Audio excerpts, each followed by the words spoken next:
ఓం శ్రీ గురుదేవాయ నమః. ఓం శ్రీ గురుదేవాయ నమః. లక్ష్మీ నృసింహ స్తోత్రం 2వ శ్లోకం చెప్తాం. బ్రహ్మేంద్ర రుద్ర మరుత్ అర్క కిరీట కోటి బ్రహ్మేంద్ర రుద్ర మరుత్ అర్క కిరీట కోటి సంఘటితాంఘ్రి కమలామల కాంతి కాంత సంఘటితాగ్రి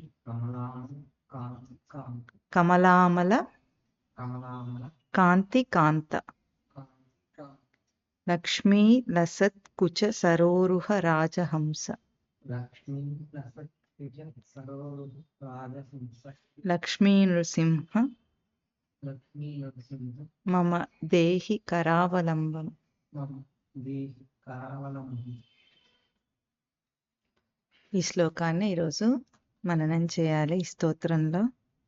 ఈ స్తోత్రంలో ఎట్లాగో మమ దేహి కరావలంబం, మమ కరావలంబం దేహి అన్న హే లక్ష్మీ నృసింహ మమ కరావలంబం దేహి అన్న మకుటంతో సాగుతోంది ఈ స్తోత్రం అంతా అని చెప్పుకున్నాం.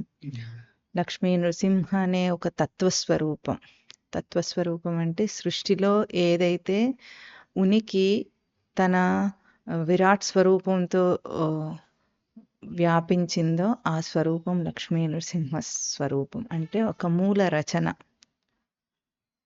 ఏదైనా సరే హిందూ ధర్మంలో ఉన్న దేవతామూర్తులు చెప్పినప్పుడు మనం మామూలుగా అందరైతే అవి చాలా గొప్పవి. లక్ష్మీ నరసింహస్వామి అంటే గొప్పవాడు, వెంకటేశ్వర స్వామి గొప్పవాడు, శివుడు గొప్పవాడు, అందరు గొప్ప చాలా గొప్పవాళ్ళు అంటారు. కానీ అది ఏ రూపంలో ఉంటుందో పౌరాణికంగా ఊహించుకున్నప్పుడు తనకెంత సంబంధం దాంతోని అని మనిషికి అర్థం కాదు. అయితే ఆ భక్తి తప్ప అంటే అస్సలు కాదు, అట్లాగే వస్తాడు మనిషి. ఇప్పుడు ఉదాహరణకు పిల్లలు తల్లిదండ్రిని విశ్వసిస్తారు. తల్లి తండ్రి అంటే ఏమిటో విలువేం తెలియదు వాళ్లకు, తెలుసా? తెలియదు. తనకు జన్మనిచ్చిన వాళ్ళని, జన్మనిచ్చిన ఆ సౌభాగ్యాన్ని ఇచ్చారని ఇంత విలువతో వాళ్ళకి ఏమీ తెలియదు. కానీ తల్లిదండ్రి పట్ల గౌరవము, ఆరాధన భావము ఇవన్నీ సహజంగా ఏర్పడతాయి. అట్లాగే ఈ పురాణ కథల్లో చెప్పిన దేవతామూర్తులు కానీ, కథలు కానీ, పురాణ కథలు కానీ వాటి యందు విశ్వాసం ఉండటం తప్పు కాదు. అయితే ఒక పిల్లవాడు పెద్దవాడైన తర్వాత ఎట్లాగైతే తల్లిదండ్రి అంటే ఏమిటో ఆ గౌరవాన్ని ఆ అర్థంతో సహా తెలుసుకుంటాడు.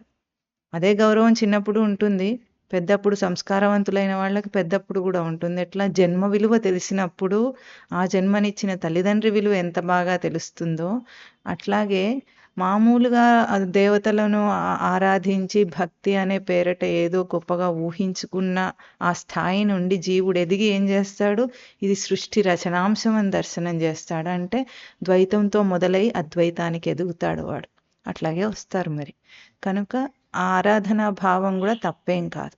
ఒక దేవతామూర్తిని చూసినప్పుడు ఆ భక్తి లోపల యాక్టివేట్ అవుతుంది మనకు, తప్పేం కాదు అది. కానీ ఎదగాలి. ఒకటే సూత్రం ఏమిటంటే హిందూ ధర్మం ఒక యూనివర్సిటీ లాంటిది. ఒక క్లాస్లో ఉండమని చెప్పలేదు అది. ఏం చెప్పింది? నువ్వు యూనివర్సిటీలో చేరిన తర్వాత దాంట్లోంచి ఉత్తీర్ణుడు అయి దాటిపోవాలి, కానీ యూనివర్సిటీలో ఉండటానికి కాదు. ఎట్లాగో ఈ సృష్టిలో వచ్చిన జీవుడు ఇట్లాగే ఉండి ఒక జన్మంతా పూజలు నోములు వ్రతాలే చేసుకుంటూ, అది కూడా గుడ్డిగా చేసుకుంటూ, కోరికలతో చేసుకుంటూ బ్రతుకుమని హిందూ ధర్మం చెప్పదు. ఈ జన్మలోనే వాడు దాటటానికి మొత్తం సిలబస్ రచించి పెట్టేసింది అది. కాబట్టి ఆ ఎదుగుదల క్రమం దాకా మనం ఎదగాలి. ఇప్పుడు ఇటువంటి స్తోత్రాలు వచ్చినప్పుడు ప్రత్యేకించి ఇవాళటి శ్లోకం యొక్క గొప్పతనం ఏమిటంటే దీనికి కనుక ప్రసిద్ధార్థం చెప్పుకుంటే అంతకంటే దురదృష్టవంతుడు ఎవడు ఉండడు. ఆ సౌభాగ్యం ప్రసిద్ధార్థ సంస్కృత పండితులకే దక్కుతుంది, ఇంకెవరికి దక్కదు. ఎందుకంటే ఒక సామాన్యుడి చదివినప్పుడు వాడికి ప్రసిద్ధార్థం తెలియదు, తత్వార్థం తెలియదు, వాడు తెలుసుకోవాలని కూడా అనుకోడు. ఏదో చదివి ఆనందించేవాడు ఉంటాడు, ఆనందిస్తాడు. అంతేగాని పుస్తకంలో కనీసం నేను ఏం చదివాను చూసుకుందామని కూడా అనుకోడు. ఇప్పుడు లోకంలో వెంకటేశ్వర సుప్రభాతం ఉంది, ప్రసిద్ధి, చాలా మందికి నోట పట్టారు కూడా, చదువుకుంటుంటారు కొంతమంది. కానీ ఎప్పుడైనా కూర్చొని దాని అర్థం ప్రసిద్ధార్థం అన్నా చదువుకునేవాడు 100లో 10 మంది ఉంటారు. ఇంకా తత్వార్థానికి అయితే ఎవడు రాను కూడా రాడు. ఇప్పుడు ఆ మిగతా 90 మంది ఏం చేస్తున్నారు? చదువుకొని ఆనందిస్తున్నారు. అందులో ప్రసిద్ధార్థము ఎంత కుటిలంగా ఉందని గూడా వాళ్ళకి తెలీదు పాపం. తెలియకుండానే భక్తి పేరిట చదివేసుకుంటారు. ఇప్పుడు ఇటువంటి సౌందర్య లహరి గాని, గీత గోవిందం గాని ఏవైతే స్వామివారు ప్రత్యేకించి వాటికి తత్వార్థాన్ని ఇటువంటి అశ్లీలమైన అర్థం ఉండదు అని దాన్ని బయటికి తీశారో లోకానికి అది పరిచయమే లేదు. అర్థం తెలుసుకోరి సౌందర్య లహరి కూడా చాలా ప్రాచుర్యంలో ఉంటుంది. చదువుకుంటారు అందరూ ఆడవాళ్ళందరూ. నోట పట్టేసేవాళ్ళు కూడా ఉంటారు. అయినా సరే దాని అర్థం తెలుసుకుందాం అని అనుకోరు వాళ్ళు. అర్థం తెలుసుకుంటే ఇది ఎట్లా ఉంది? ఇట్లా ఎందుకుందనన్న సందేహం అన్న వస్తుంది. తెలుసుకోకపోతే ఇప్పుడు ఇవాల్టి శ్లోకం కూడా అటువంటిదే. అయితే సంస్కృత భాష గొప్పది. కానీ ఏ గొప్పదాన్నైనా మనిషి ఎట్లైనా వాడుకుంటాడు. ఎంత అల్పంగానైనా దాన్ని వాడుకునడంలో ఘనుడు వీడు. కాబట్టి దాన్ని కూడా అట్లాగే వాడుకున్నాడు. ఈరోజు సంస్కృత పండితులకు స్వామివారు చెప్పే విశేషార్థం యొక్క విలువ అర్థం కూడా కాదు చాలా మందికి. అభిమానం అడ్డం వస్తుంది నేను పండితుడినని. పాండిత్యం పక్కన పెట్టి చూస్తే అర్థమవుతుంది. అందులో మన అదృష్టం ఏమిటంటే మనకు సంస్కృతం రాకపోవటం. అవును. వీడైతే అట్లాగే అనుకుంటాడు. ఎందుకంటే ఇప్పుడు ఈ స్తోత్రం చదివిన తర్వాత వీడికి నేరుగా తత్వార్థమే ధారణలోకి వస్తుంది కానీ ప్రసిద్ధార్థం రాదు రమ్మన్నా కూడా. ఎందుకంటే ప్రసిద్ధంగా సంస్కృత భాష పరిచయం లేదు గనుక ఈరోజు స్వామివారి కృపచేత కేవలం తత్వార్థమే పరిచయం అయింది గనుక అది చూస్తే అదే తెలుస్తుంది. అదే వచ్చుంటే చాలా అపాయం అయి ఉండేది. ఎందుకంటే అది తెలుస్తూ ఉంటుంది అన్నమాట. అది కూడా వీడికి ఏమనిపిస్తుందంటే లోకంలో కొంతమంది బార్న్ విత్ సిల్వర్ స్పూన్ అంటారు. అంటే వాడు శ్రీమంతుల ఇళ్లలో పుడుతుంటాడు. వాడికి ఏం కష్టపడకుండానే ఆ సిరి సంపదలన్నీ వాడు అనుభవిస్తుంటాడు. అట్లాగే వీడు కూడా మఠంలోకి వచ్చేసి స్వామివారు చాలా తపస్సుతో మదనపడి ఒక్కొక్క దాన్ని వెలికి తీసిన తత్వాలన్నిటినీ వీడు వచ్చేసి హాయిగా వాటన్నిటిని అవగాహన చేసుకొని ఆనందించుకుంటున్నాడు. అది అంతే. పూర్వజన్మ పుణ్యం అని మామూలు భాషలో అనుకోవాలి. సంస్కారం అని అనుకోవాలి. మన భాషలో ఏదన్నా అనుకోవాలి. కానీ ఎంత ధారణలో వచ్చిందంటే సంస్కృత భాష పరిచయం లేదన్న లోటు లేదు. ఏదైనా చదివితే తత్వం అర్థం కాదన్న లోటు లేదు. చాలింత. మన హిందూ వాంగ్మయాన్నంతా తీసుకొని తత్వార్థపరంగా మననం చేసే అంత ఏమీ ప్రయత్నం చేయకుండానే అంత అవగాహన రావడం చాలా గొప్ప విశేషం. అది గురువు కృప వల్లనే వస్తుంది. ఇంకొకటి దానివల్ల రాదు మనిషికి. కనుక ఈరోజు మనం దీనికి తత్వార్థాన్నే చెప్పుకుందాం. దీనికి ప్రసిద్ధార్థం ఎట్లా ఉంటుంది అని ఒక ప్రయత్నం చూశాడు స్వామివారు రాశారేమో అని. ఈ పుస్తకంలో చక్కగా తత్వార్థంతోనే ఈ పుస్తకాన్ని ప్రచురించింది శ్రీకృష్ణానంద మఠము. అందరూ తీసుకొని చదవచ్చు. అయితే దీనికి కొన్ని పదాలకు ప్రసిద్ధార్థం కొద్దిగా రాశారు. అంటే తెలియాలి కదా, పోల్చుకోవాలి కాబట్టి కొద్దిగా రాశారు. కానీ దీనికి ప్రసిద్ధార్థం రాయలేదు స్వామివారు. అంటే కొన్నిటికి ఎంత అశ్లీలంగా ఉంటుందంటే అది ఊహించటానికే కష్టంగా ఉంటుంది. అందుకే దాన్ని ఇక్కడ ఈ పవిత్ర గ్రంథంలో అది రాను కూడా రాదు. కనుక అట్లా కూడా లేదు. కనుక మనకు కూడా అది అనవసరం. అయితే ఇక్కడ జటిలమైన సమాస పదాలతో 2 పాదాలలో ఒకటే సమాస పదాన్ని పెట్టారు శంకరాచార్యుల వారు. దీని విశిష్టత మనము మమ దేహి కరావలంబం అన్న దాని విశిష్టత బాగా గుర్తించాలి. ఎందుకంటే మనిషి జన్మ ఎత్తిన తర్వాత కూడా ప్రతి ఒక్కడి ముందు చేస్తాడు. అది కావాలి, ఇది కావాలి, అది కావాలి. చిన్నతనంలో తల్లిదండ్రి దగ్గర చేస్తాడు. తర్వాత చదువుకోవటం కోసం బయట మాస్టర్ల దగ్గర చేస్తాడు. తర్వాత ఉద్యోగం కోసము నానా గడ్డి కరుస్తాడు. పొట్టకూటి కోసం ఎన్నో చేస్తాడు. పెళ్ళైతే ఇంక మొగుడికి పెళ్ళానికి మొగుడు ఇద్దరు ఇదే పనిలో ఉంటారు. అది ఒకరి నుండి ఒకరు ఏదో ఒకటి తీసుకోవడము, ఇది పరస్పరం జీవితంలో సహజంగా బ్రతికేస్తాడు మనిషి. కానీ ఇన్ని చేసే కంటే పరమాత్మ ముందు చేజాచటం, సమర్థతనివ్వమని అడగటము చాలా గొప్ప విశేషం. ఇట్లా చేసి చేసి ఏ జన్మకో గురువు దగ్గరకు వస్తాడు. గురువు దగ్గర చేస్తాడు పరమాత్మ దగ్గర. చేస్తే తల వంచితే అక్కడ ఒక్క చోట. ఇంకా ఈ లౌకిక విషయాల్లో అది కావాలి ఇది కావాలని వదిలేసిన వాడు ఇక్కడ ఉంచగలడు. అది కావాలన్నవాడు ఇక్కడికి రాడు, ఉంచలేడు కూడా. గురువు దగ్గరికి రాలేడు, పరమాత్మ దగ్గర పరమార్థం కోసం తల వంచాడు, కోరికల కోసం అడుగుతాడు. అడుక్కునేవాడు అడుక్కున్నట్టు అడుక్కుంటుంటాడు ఎప్పటికీ. అడుక్కునేవాడు ఎట్లా ఉంటాడు, వాడికి అలవాటైపోతుంది. స్వామివారు చెప్తుంటారు కదా, కొత్త బిచ్చగాడు పొద్దెరగడని. అడుక్కోవటమే సరిపోయింది కానీ ఆనందించడం రాదు తిని అన్నట్లు. అట్లాగే మనిషి కూడా కోరికల వెంట పరిగెత్తుతాడు కానీ పోనీ ఆ కోరిన కోరికనైనా భోగించగలుగుతున్నావా ఒక్కసారి తరచి చూసుకోలేడు. అంతే కొత్త బిచ్చగాడు వాడు.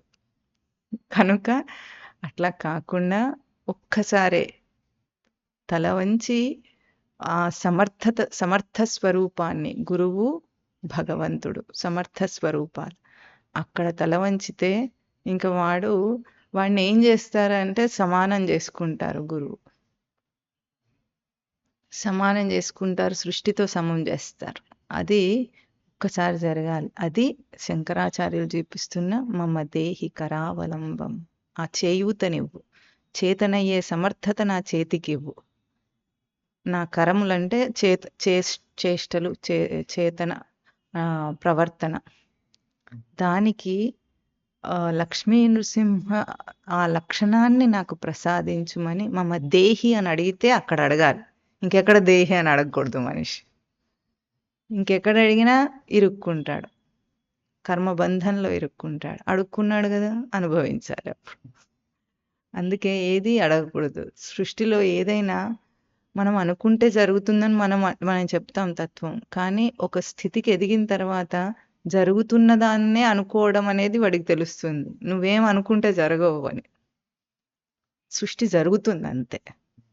దానికే మనం ఏం చెప్పుకున్నాము, నీటి మీద రాస్తున్నట్టు మనకు అనిపిస్తుంది, మనం ఏం రాయట్లేదు, అక్కడ రాయబడటము లేదు. అట్లా కొంతకాలం ఉంటుంది. అనుకుంటే సంకల్పం చేస్తే అవుతుంది, మేనిఫెస్ట్ అవుతుంది అని. కానీ సృష్టి రచనకు అందుకున్న తర్వాత, జీవుడు జగత్తును వదిలేసి సృష్టి రచనకు అందుకున్న తర్వాత ఏది మనం ఏం చెయ్యట్లేదు, జరుగుతున్నాయన్నీ అంతే. అప్పుడు నేనెవరు అంటే, నువ్వు అందులో ఒక పాత్రవనాలు ఏమీ అనకుండా ఉండటమే అన్నిటికంటే ఉత్తమం. ఏం అనుకోకుండా ఉంటే వాడు అందులో కలిసిపోతాడు. సముద్రంలో ఒక్కొక్క నీటి బిందువు నేను ఒక బిందువుని అంటుంటే సముద్రం ఎక్కడ ఉంటుంది? ఇంకా అన్ని బిందువులు వేరైపోతాయి. సముద్రం నీటి బిందువు కూడా సముద్రంలోని భాగమే, అల కూడా సముద్రంలోని భాగమే. అంతా అందులోదే కానీ బయట ఇంకొకటి ఏది లేదు అన్న స్థితికి చేరుకోవాలి మనిషి. ఆ స్థితికి ఎదగటానికి ఇప్పుడు లక్ష్మీ నృసింహ మమ కరావలంబం దేహి అంటున్నాం. మనం అంటున్నామా, శంకరులు అంటున్నారా? మనం అంటున్నాం. ఆ లక్ష్మీ నృసింహ అంటే ఒక దర్శన స్వరూపం తనలో ఏదైతే ఉందో. లక్ష్మి అంటే దర్శన స్వరూపం. దర్శన స్వరూపమునకు పొందింపజేసేది నర అంశం. దానికి ఏదైనా అడ్డొస్తే దాన్ని హింసించేది సింహ అంశం. అంటే కర్తృత్వ భోక్తృత్వాలు రాకుండా నర అంశంలో ప్రవర్తించుకుంటూ తన దర్శన స్వరూపాన్ని అందుకోవటం. దర్శనం ఎప్పుడూ సచ్చిదానంద స్మృతే, ఇంకొకటి లేదు.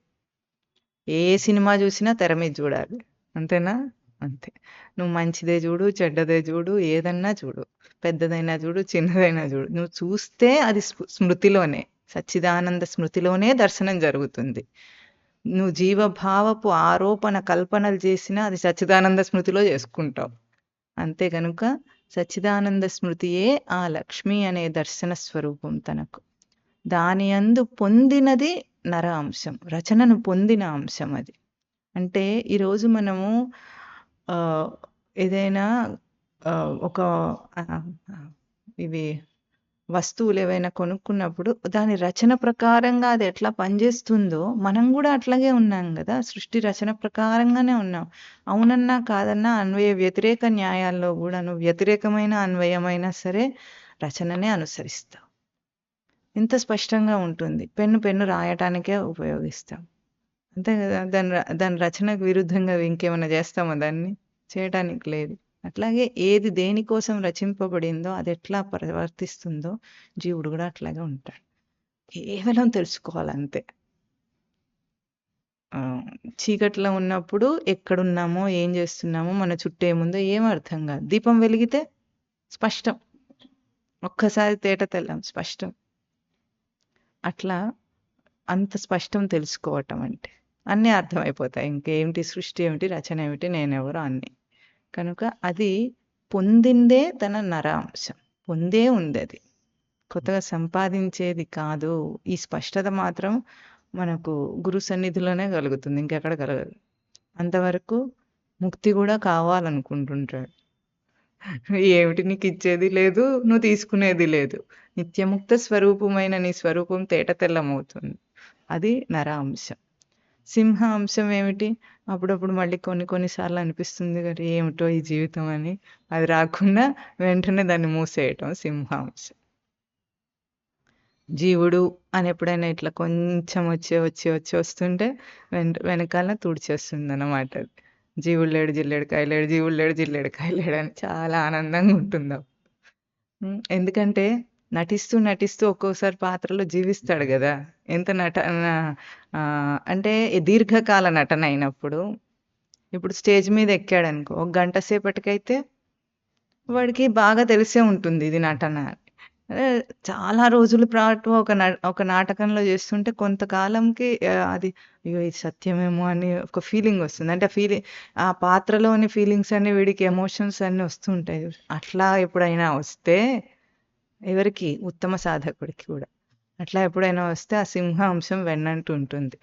ఎప్పటికప్పుడు నువ్వు అది కాదని నీకు తెలియజేస్తూ నీ రచనాంశమును వెలికి తీసి చూపిస్తుంది. అది లక్ష్మీ నరసింహాంశం. అందుకే కించిత్ ఏదైనా వచ్చినా సరే ఇది సాధకులకే. సామాన్యుడు ఆ స్థితిలో ఉండడు. సాధకులకు కించిత్ ఏదైనా అటువంటి సాధనలో ఒడిదొడుకొచ్చినా, కించిత్ జీవభావం కలిగినా దాన్ని ఎప్పటికప్పుడు వెన్నంటి రక్షించే లక్ష్మీ నృసింహ అంశం మనతోనే ఉంది. అయితే ఇవాళ ఏమంటున్నారు? బ్రహ్మేంద్ర రుద్ర మరుత్ అర్క కిరీట కోటి సంఘటితాంఘ్రి కమలామల కాంతి కాంత. ఇందులో బ్రహ్మ ఇంద్ర రుద్ర మరుత్ అర్క బ్రహ్మ ఇంద్ర రుద్ర మరుత్ అర్క కిరీట అర్క ఐదుగురిని చెప్పి వాళ్ళ కిరీట కోటి సంఘటిత అంఘ్రి అంటే అంతమంది కిరీటాలు ఉన్నాయి చూసావా? ఆ కిరీటములన్నిటి యొక్క వెలుగు ఈ సంఘటిత అంఘ్రి. ఆ వెలుగు సూర్యుడు వీరి కిరీటముల అతిశయము చేత కూర్చబడిన పాదపద్మముల యొక్క శుద్ధమైన ప్రకాశముచే ప్రకాశించువాడా అట. అంటే దీని ఉద్దేశం ఏమిటంటే వీళ్ళందరూ ఆయన పాదాల దగ్గర ఉన్నారు. వాళ్ళ కిరీట కాంతులన్నీ ఆయన పాదాల మీద సంఘటిత అంఘ్రి. ఆ కిరీట మణులు ఉంటాయి కదా, ఇట్లాంటి అర్థాలు సుప్రభాతంలో కూడా వస్తుంటాయి. ఆ కిరీటాల ఆ మణుల కాంతి అంతా కూడా ఈ పాదపద్మముల మీద ప్రసరించి దాని చేత ప్రకాశించే ఇంకేమిటి కమలముల వంటివి స్వచ్ఛమైనవి అమల కాంత ఆ కాంతి చేత ప్రకాశిస్తున్నాడట ఇక్కడ లక్ష్మీ నృసింహస్వామి. దీంట్లో వైష్ణవులకు చాలా ఆనందకరంగా ఉంటుంది. ఎందుకంటే ఏదో ఎవరి పిచ్చి వాళ్ళకి ఆనందం కదా అట్లా. ఇప్పుడు ఎందుకు రుద్రుడు, ఇంద్రుడు, బ్రహ్మ అందరూ, మరుత్ అంటే వాయువు, అర్క సూర్యుడు అందరు కూడా ఇప్పుడు ఎక్కడున్నారు? నరసింహస్వామి పాదాల దగ్గర.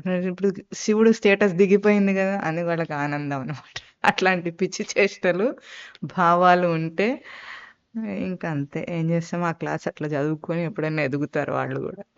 అట్లా దాని తత్వార్థం మననం చేసినప్పుడు చాలా గొప్పగా ఉంటుంది.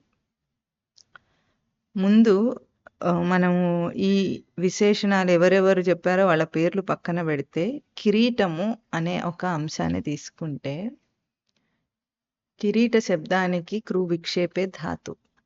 దానికి ఒక పాటలో మన కృష్ణలీలల పాటల్లో ఒక నిర్వచనంలాగా ఒక వాక్యం చెప్పారు స్వామివారు. నిలిపిన ఉనికికి ఉనికి కిరీటం. కిరీటం ఎందుకు పెట్టుకుంటారు హిందూ దేవుళ్ళు? తలనే అన్నిటికీ గొప్ప స్థానం కదా, శిరస్సు. శిరస్సుకు అలంకరణ కిరీటం. అంటే ఏమిటంటే శిరస్సు యందు తనకు అన్నిటి యొక్క కంట్రోల్స్ ఉన్నాయి. చాలాసార్లు చెప్పారు ఇక్కడ, మనం విన్నాం కూడా. శిరస్సు అంటే ఏమిటి? శ్రేయతి స్వాంగే ఇది శిరః. అంటే అన్ని అవయవాల అంగముల కంట్రోల్తో అది అక్కడ ఉండగా దాన్ని కూడా వశం చేసుకున్నది శిరస్సు. అంటే బ్రెయిన్ అన్నిటినీ మెదడు కంట్రోల్ చేస్తుంది. మెదడు కంట్రోల్ కూడా మెదడులోనే ఉంటుంది. కానీ ఈ మెదడు కంటే కూడా గొప్పది ఏమిటి? ఈ శిరస్సునందు ఈ మెదడే ఉంది భౌతికంగా. కానీ ఇంతకంటే గొప్పది ఆ మెదడు దేంతో పనిచేస్తుంది అసలు? ఒక్కోసారి బ్రెయిన్ డెడ్ అయితే అయిందంటాడు. ఎందుకయింది? మనిషి బతికే ఉన్నాడట, బ్రెయిన్ డెడ్ అయిందట. అంటే వాడికి ఏమయ్యింది అంటే కనెక్షన్స్ అన్నీ కట్ అయిపోయినాయి అన్నట్టుగా ఏదో చెప్తారు. కానీ ఆ మనిషికి అప్పుడు కూడా తన ఉనికి పోదు.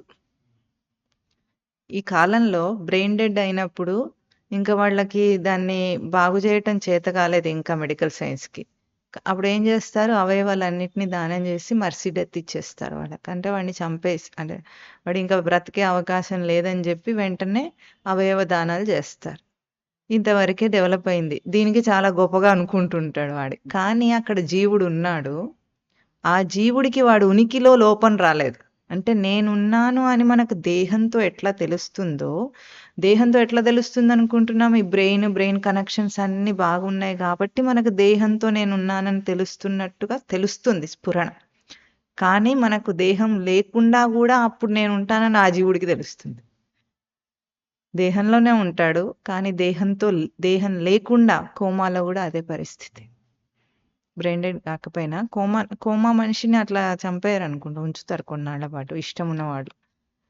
కోమాలో ఉన్నవాడు మెదడుతో వాడికి ఏం సంబంధం లేదు, ఉనికితో సంబంధం. ఉనికి అంటే ఉండుట అన్న ఒక సెన్సర్, స్ఫురణ. ఆ ఉనికి స్ఫురణకి దేహంతో ఉన్నంతకాలం మనకు తెలియటం లేదు ఆ మాట. దేహంతోనే ఉన్నట్టు స్ఫురణ వస్తుంది.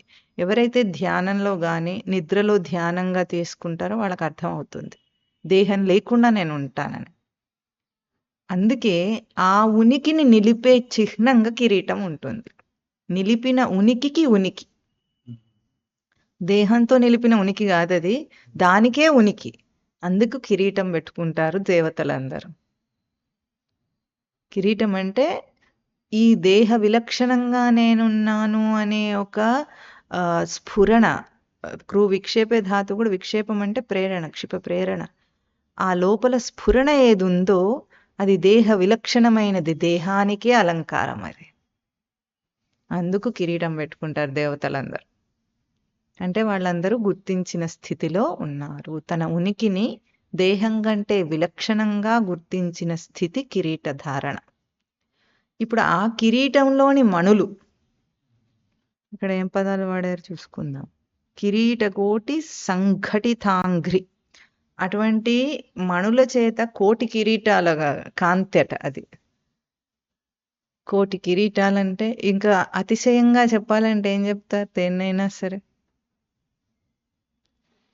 చంచల పదం ఉంది మనకు.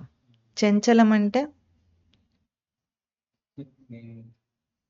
అని మనకు తెలుసు. చంచలం అంటే స్థిరత్వం లేదని. చలం అంటే కదలిక.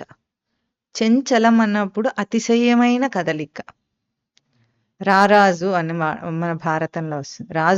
రారాజు అంటే ఒక విశేషణానికి అతిశయం చెప్పాలన్నప్పుడు అటువంటి పదాలు వస్తుంటాయి అన్నమాట. ఇంకా అంతకంటే ఎక్కువ అన్నట్టు. రాజు కంటే కూడా గొప్పగా అన్నట్టు రారాజు.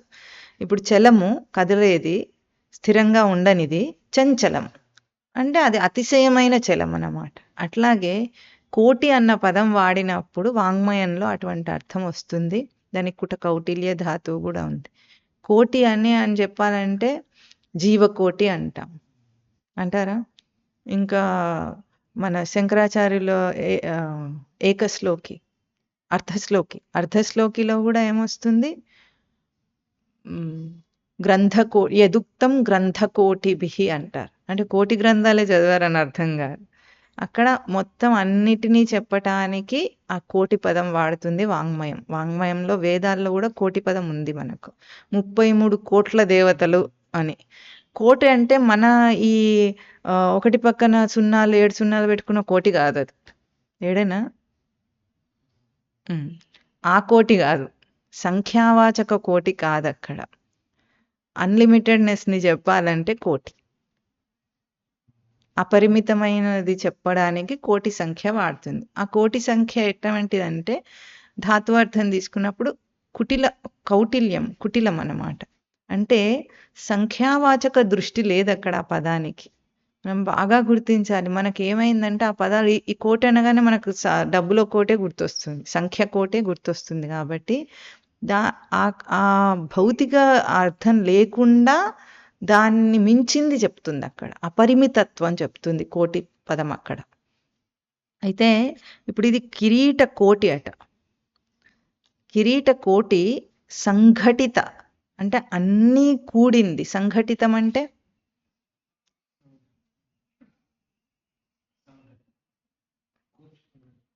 హిందీ వాళ్ళు ఎక్కువ సంఘటన అని పదం వాడతారు. దేనికి?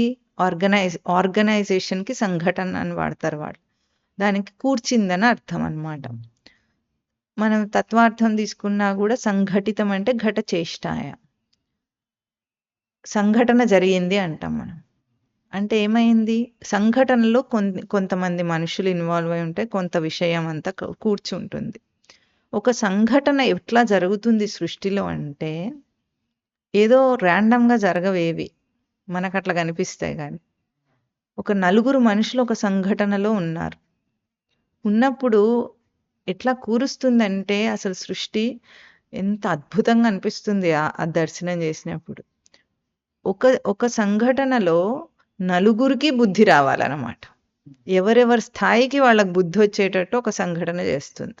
ఉదాహరణకి కేవలం లౌకికంగా చెప్పుకుందాం. ఒక తల్లి తండ్రి అక్కా చెల్లెలు అన్న తమ్ముళ్ళు ఉన్నారు కొంతమంది. ఒక పోట్లాట జరిగింది. డబ్బు కోసమే కదా పోట్లాడుకుంటారు జనరల్గా. ఒక పోట్లాట జరుగుతుంది. జరిగినప్పుడు ఇందులో ఎవరెవరు ఉన్నారు? పిల్లలు ఉన్నారు, తల్లిదండ్రులు ఉన్నారు. ఈ ఒక సంఘటన జరిగినప్పుడు తల్లిదండ్రికి వాత్సల్య బంధం తెగాలి. ఇప్పుడు ఈ పిల్లలకు కూడా బుద్ధి రావాలి. ఇట్లా ఒక సంఘటన చేస్తుందన్నమాట సృష్టి. చేసి బాగా పోట్లాడుకున్నారు, కోర్టుకు ఎక్కారు, అదయింది ఇదయిందని.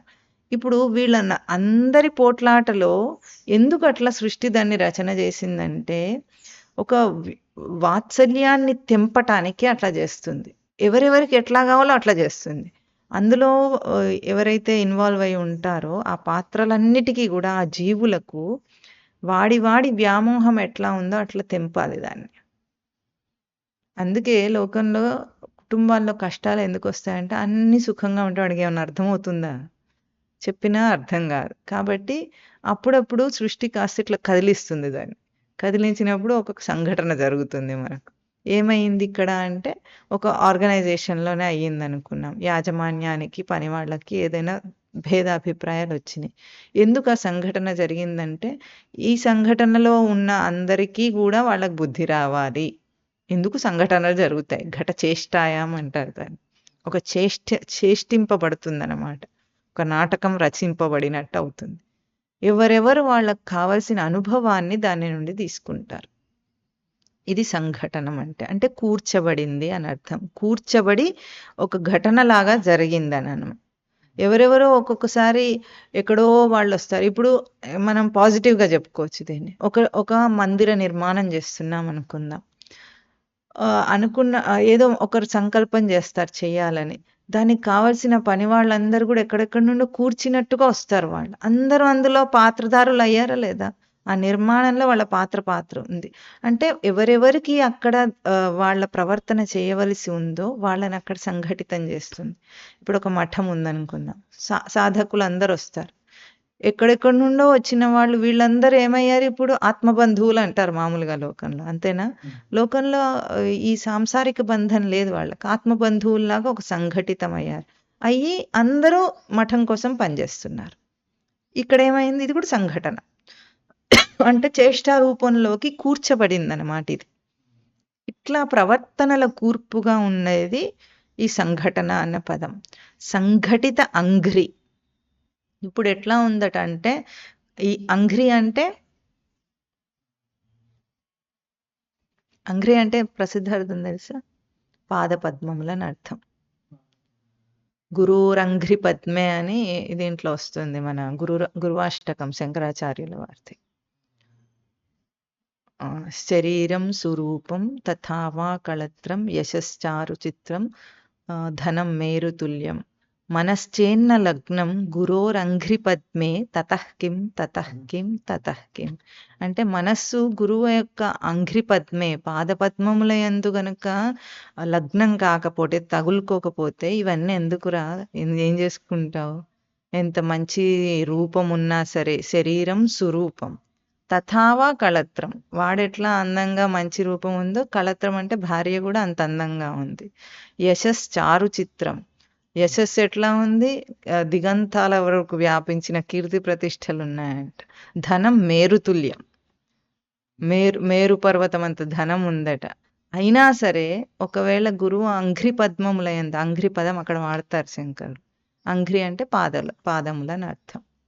అంఘ్రి పద్మే, గురోరంఘ్రి పద్మే మనశ్చేన్న లగ్నం. ఒకవేళ లగ్నం అంటే తగులుకోవటం, తగులుకోలేదంటే ఇంకెందుకు అవన్నీ అని అడుగుతారు. దాని తర్వాత అందులో 7 చరణాలు కూడా చాలా అద్భుతంగా ఉంటాయి. పాండిత్యమైన, శాస్త్ర పరిజ్ఞానమైన దేనికి పనికిరావని. ఆ అంఘ్రి పదము అది పాద పద్మములని. ఇప్పుడు సంఘటిత అంఘ్రి, ఈ కిరీటముల కూర్చబడినయట ఆయన పాద పద్మముల దగ్గర. ఎవరెవరో చూద్దాం ఇప్పుడు. ఆ కిరీటములు ఎవరివి? బ్రహ్మ. అంటే ఇక్కడ మనం చూస్తే బ్రహ్మ పదానికి దీర్ఘం ఉంది. బ్రహ్మ అన్నప్పుడు చతుర్ముఖ బ్రహ్మ అని చెప్పినట్టు, బ్రహ్మ అని వాడినప్పుడు వాంగ్మయంలో అక్షర బ్రహ్మమును చెప్పినట్టు. బ్రహ్మ, ఇంద్ర, రుద్ర, మరుత్, అర్క, ఈ 5 పదాలు వీళ్ళందరు కిరీటాల సమూహం అట. కిరీటం అంటే ఏమిటి? ఇప్పుడు వాళ్ళు నిలుపుకున్న ఉనికి, ఆ లక్షణాలతో నిలుపుకున్న ఉనికి. కిరీటం అంటే బాగా గుర్తుపెట్టుకోవాలి, నిలుపుకున్న ఉనికి. ఉనికి ఉన్నది, దాన్ని నిలుపుకున్నాడు అంటే గుర్తించింది అని అర్థం అన్నమాట. ఇప్పుడు బ్రహ్మ అనే ఒక అంశం యొక్క కిరీటం ఇక్కడ చతుర్ముఖ బ్రహ్మనే అనుకుందాం. సృష్టి చేసిన వాడు చతుర్ముఖ బ్రహ్మ. బ్రహ్మా పదానికైనా బృహి వృద్ధౌ ధాతువే. సృష్టి జరిగిందన్నప్పుడు చతుర్ముఖ బ్రహ్మ విష్ణువు యొక్క నాభికమలం నుండి ఉద్భవించాడని చెప్పడంలో చాలా, అసలు ఎంత గొప్ప తత్వమో అది. అట్లా పిక్చరైజ్ చేయడం అంటే సామాన్యం కాదు. అందులోంచి వచ్చిన బ్రహ్మ తపస్సు చేత సృష్టిని చేశాడు అంటున్నారు. అట్లాగే ఉనికి యొక్క విస్తారం ఎట్లా వచ్చింది, సృష్టిగా ఎట్లా విడవబడిందంటే, ఉనికి సృష్టి రూపాన్ని ఎందుకు దాల్చింది, ఎట్లా దాల్చిందంటే బ్రహ్మస్వరూపం అవ్వాలి ముందరి. అంటే ఎదగాలి, విస్తరించాలి అనుకుంటే సంకల్పం మాత్రం చేత ఆది సృష్టి జరుగుతుంది. అయితే ఉనికి చేసిందా అంటే ఒక బ్రహ్మ అన్న అంశం మాత్రం వచ్చింది నాభికమలం నుండి, అంతే కదా. బ్రహ్మ సృష్టి చేశాడు, నారాయణుడి నాభికమలం నుండి వచ్చి నారాయణుడు సృష్టి చేశాడని చెప్పలేదు ఎక్కడ, కానీ బ్రహ్మ అంశం సృష్టి చేసింది. ఉనికిలో ఉన్న ఒకానొక అంశం బ్రహ్మ అంశం, ఒకానొక అంశం బ్రహ్మ అంశం, దాని నుండి సృష్టి అవుతుంది. ఉదాహరణకు మనతో పోల్చుకుందాం సృష్టి ఎట్లా చేస్తాడని. ఉండుట అనేది నిరంతరం ప్రతి ప్రాణికి, జీవికి. దాంట్లోంచి సృష్టి ఎట్లా జరుగుతుందంటే చైతన్య రూపంలో ఉండుటను అనుభవించాలి. ఇప్పుడు ఒక మనిషి ఉన్నాడు అనుకుందాం, శిలలాగా ఉంటే లోపల చైతన్యంతో పోల్చి కాదు, కదలిక లేనప్పుడు తన ఉనికి తనకు తోచదు అంటాం మనం, అవునా? తన ఉనికి తనకు కదలిక లేనప్పుడు, తోచనప్పుడు ఉనికిని చైతన్య రూపంలో దర్శించటానికి ఏం చేస్తారు? కదులుతాడు. ఇది భౌతికమైన ఉపమానం అంతే. ఆ భౌతిక ఉపమానానికి కదలికతో గుర్తింపు, తెలుసుకుంటా, ఎదుగుతా అనే అంశం సృష్టి అంశం. చైతన్యంతో గుర్తించుకోవటం సృష్టి అంశం. చైతన్యం లేకుండా ఉంటే ఉన్నది ఉనికి. అయితే మళ్ళీ దాంట్లోకే విత్డ్రా అవుతాడు మనిషి. ఎంత కదలిక చేసినా మళ్ళీ ఏం చేస్తాం? ఆపేస్తాం. దాన్ని ఆపేస్తాం. కూర్చుంటాడో పడుకుంటాడో తర్వాత సంగతి. ఏది ప్రవర్తనకి వెళ్ళినా దాన్ని ఆపేస్తాం. ఎందుకు? ఆ కదలిక పూర్తయింది అక్కడితో. అట్లాగే ఆ చైతన్యంను గుర్తించటం కోసము ఉనికిలో బ్రహ్మ అంశం ఉంది. అంతే. సృష్టి చేయటం కోసం అని కాదు. అది సృష్టి చేసుకుంటుంది. 10,000 సంవత్సరాలు తపస్సు చేసో ఎంతనో ఆ తపస్సు కాలం చెప్తారు. అప్పుడు బ్రహ్మ తప తప అన్న శబ్దం విని తపస్సు చేసి సృష్టి చేశాడని చెప్తుంది భాగవతం. ఇప్పుడు ఆ సృష్టిలో ఏముంది? ఉనికి అంశమునే వివిధ రూపాల్లో వ్యక్తం చేసింది బ్రహ్మ అంశం. అట్లాగే ప్రతిరోజు ఇది మనకు జరుగుతుంది. ఎప్పుడైనా నిజ సాధకులు తనలో ఎందుకంటే ఇంత బ్రహ్మాండం ఉందో ఈ పిండాండం దానికి మైక్రో మోడల్. మ్యాక్రోకాస్మస్, మైక్రోకాస్మస్. అదెంత ఉందో నీలో అంత ఉంటుంది. సందేహం లేదు దానికి. కించిత్ సందేహం లేదు. దర్శనం చేసే తెలుగు ఉంటే అన్నీ వస్తాయి. ఇప్పుడు సృష్టిని దర్శనం చేయాలంటే తనని దర్శనం చేసుకుంటే సరిపోతుంది. ఇంత నీట్గా డిజైన్ చేసి పెట్టింది. మనకు గుళ్ళల్లో ఉంటాయి చూసావా? గుడి యొక్క మోడల్ ఒక చోట డిస్ప్లే అయ్యి ఉంటుంది. ఇప్పుడు మన మీనాక్షి అమ్మవారి గుడి మైసూర్, ఎక్కడ, తమిళనాడులో మధురైలో మీనాక్షి అమ్మవారి గుడి. అది ఎంత పెద్ద గుడి, ఎంత విస్తరించిన గుడి. దానికి ఒక మోడల్ చూపిస్తారు, ఒక చోట పెడతారు ఒక బాక్స్లో. అట్లాగే అంతే. అన్ని డీటెయిల్స్ కూడా అందులో వస్తాయి మనకు. అట్లాగే ఈ బ్రహ్మాండం అంతా ఎక్కడుంది? ఇప్పుడు ఇక్కడ ఉంది. మన స్మృతిలో దర్శనం చేయగలిగేటట్టుగా దాన్ని రచన చేసి పెట్టారు. అంతే. ఇప్పుడు బ్రహ్మదేవుడు ఎక్కడ వస్తాడు?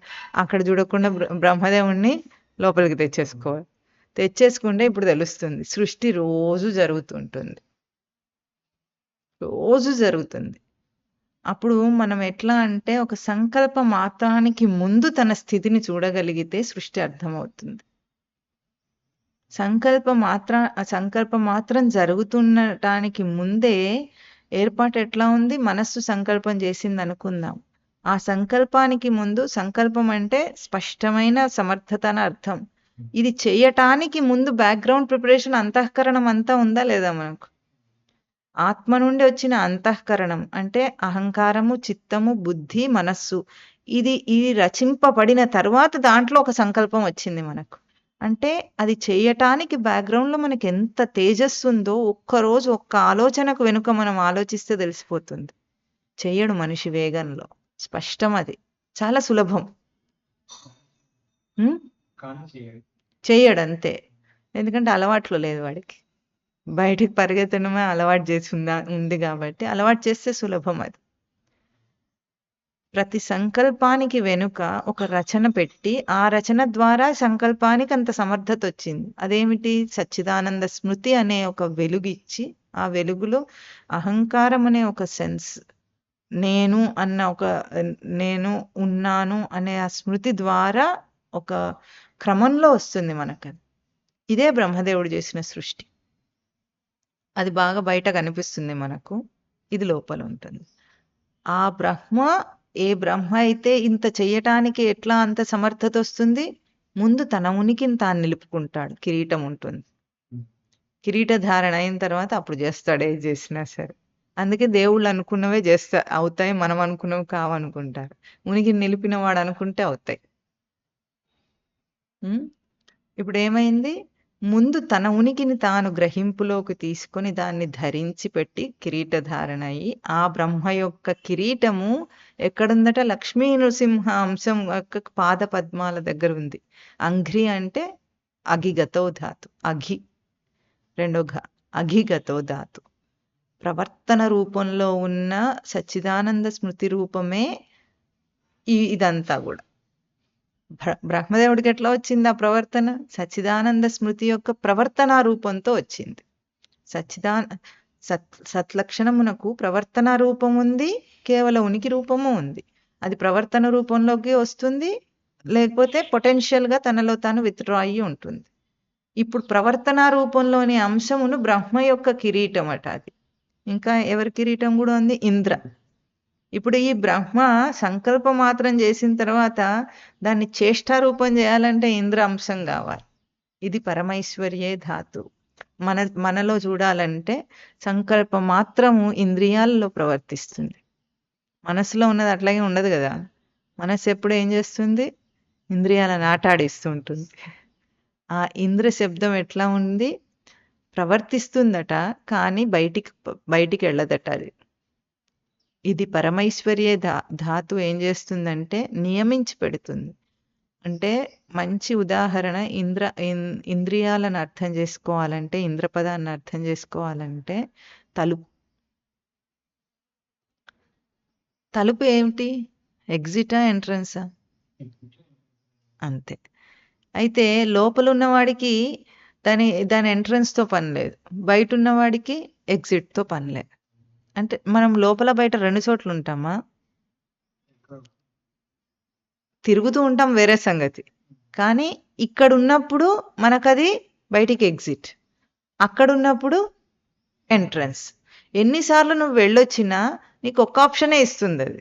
ఒకేసారి ఎగ్జిట్ ఎంట్రన్స్ ఆప్షన్ ఇవ్వదు కదా.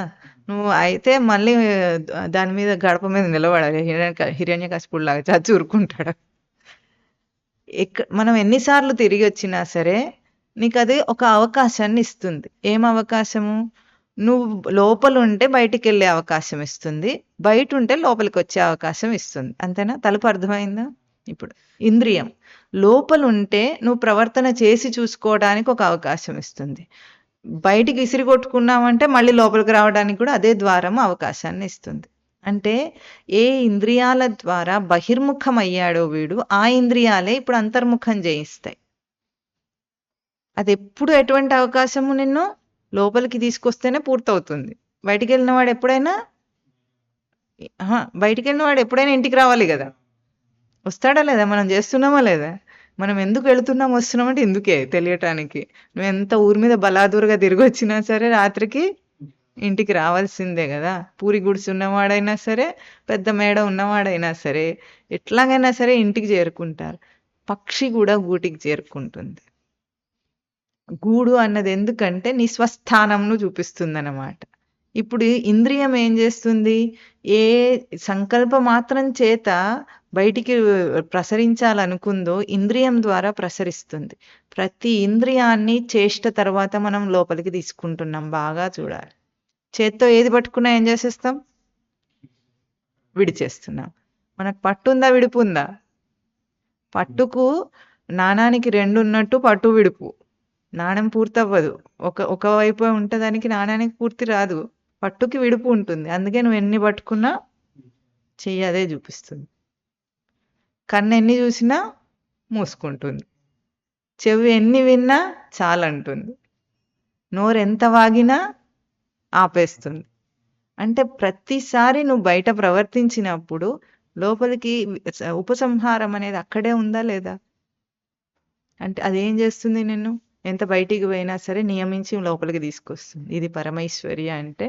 ఐశ్వర్యం అంటే నియామకం. ఈ ఐశ్వర్య ధాతు లోపలికి నియమిస్తుంది. ప్రవర్తన చేసి చూసుకొని వచ్చేస్తాడు, భద్రంగా వస్తాడు. పిల్లలు ఆడుకుంటారు బయట, ఏం చేస్తాడు? నోరు మూసుకొని అమ్మ దగ్గరకు వచ్చి కూర్చుంటాడు తర్వాత. అంతేనా? బాగా ఆడుకో ఎంతసేపు ఆడుకుంటావు? అలసేంతవరకు ఆడుకుంటా, అంతే. ఇంద్రియం కూడా అట్లాగే ప్రవర్తిస్తుంది.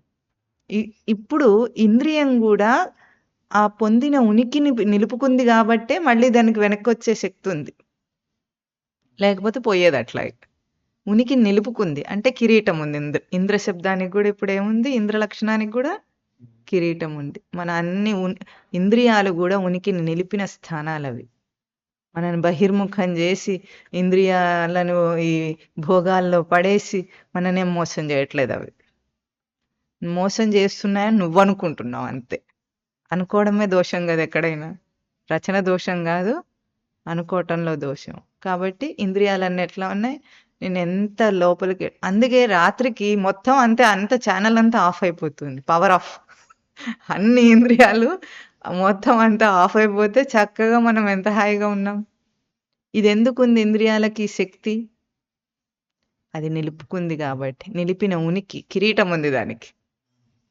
నిలిపిన ఉనికి ఉంది కాబట్టి ఆ ఇంద్ర లక్షణము బ్రహ్మ లక్షణం సంకల్పం చేసి ప్రవర్తనకు విడిచినప్పటికీ మళ్ళీ ఆ లక్షణం ఎట్లా ఉంది, మళ్ళీ ఇంద్రియాలు కూడా భద్రంగా ఉండేటట్టే రచింపబడినాయి, ఇంట్లోంచి పారిపోయేటట్టుగా రచింపబడలేదు.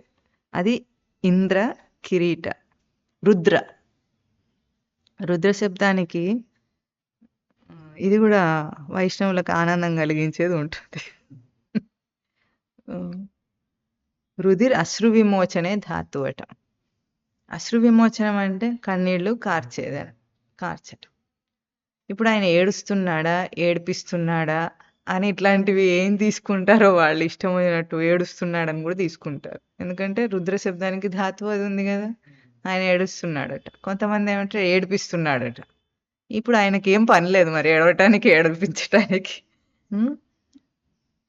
ఇక్కడ ఏం రాశారు స్వామివారు, తేన ఉదయతి అనాత్మనః ఇది బ్రహ్మ ఇంద్ర రుద్ర. ఇప్పుడు రుద్ర శబ్దం ఏం చేస్తుంది, రోదయతి ఏడిపిస్తుంది అని అర్థం. అంటే ఏడిపిస్తుంది. ఎవరైనా ఎందుకు ఏడిపిస్తారు? మనిషి ఎప్పుడు ఏడుస్తాడు ముందు?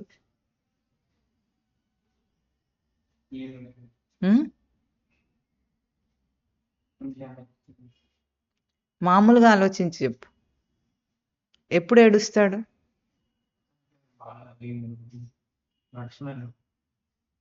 చేతగానప్పుడు ఏడుస్తాడు. సింపుల్.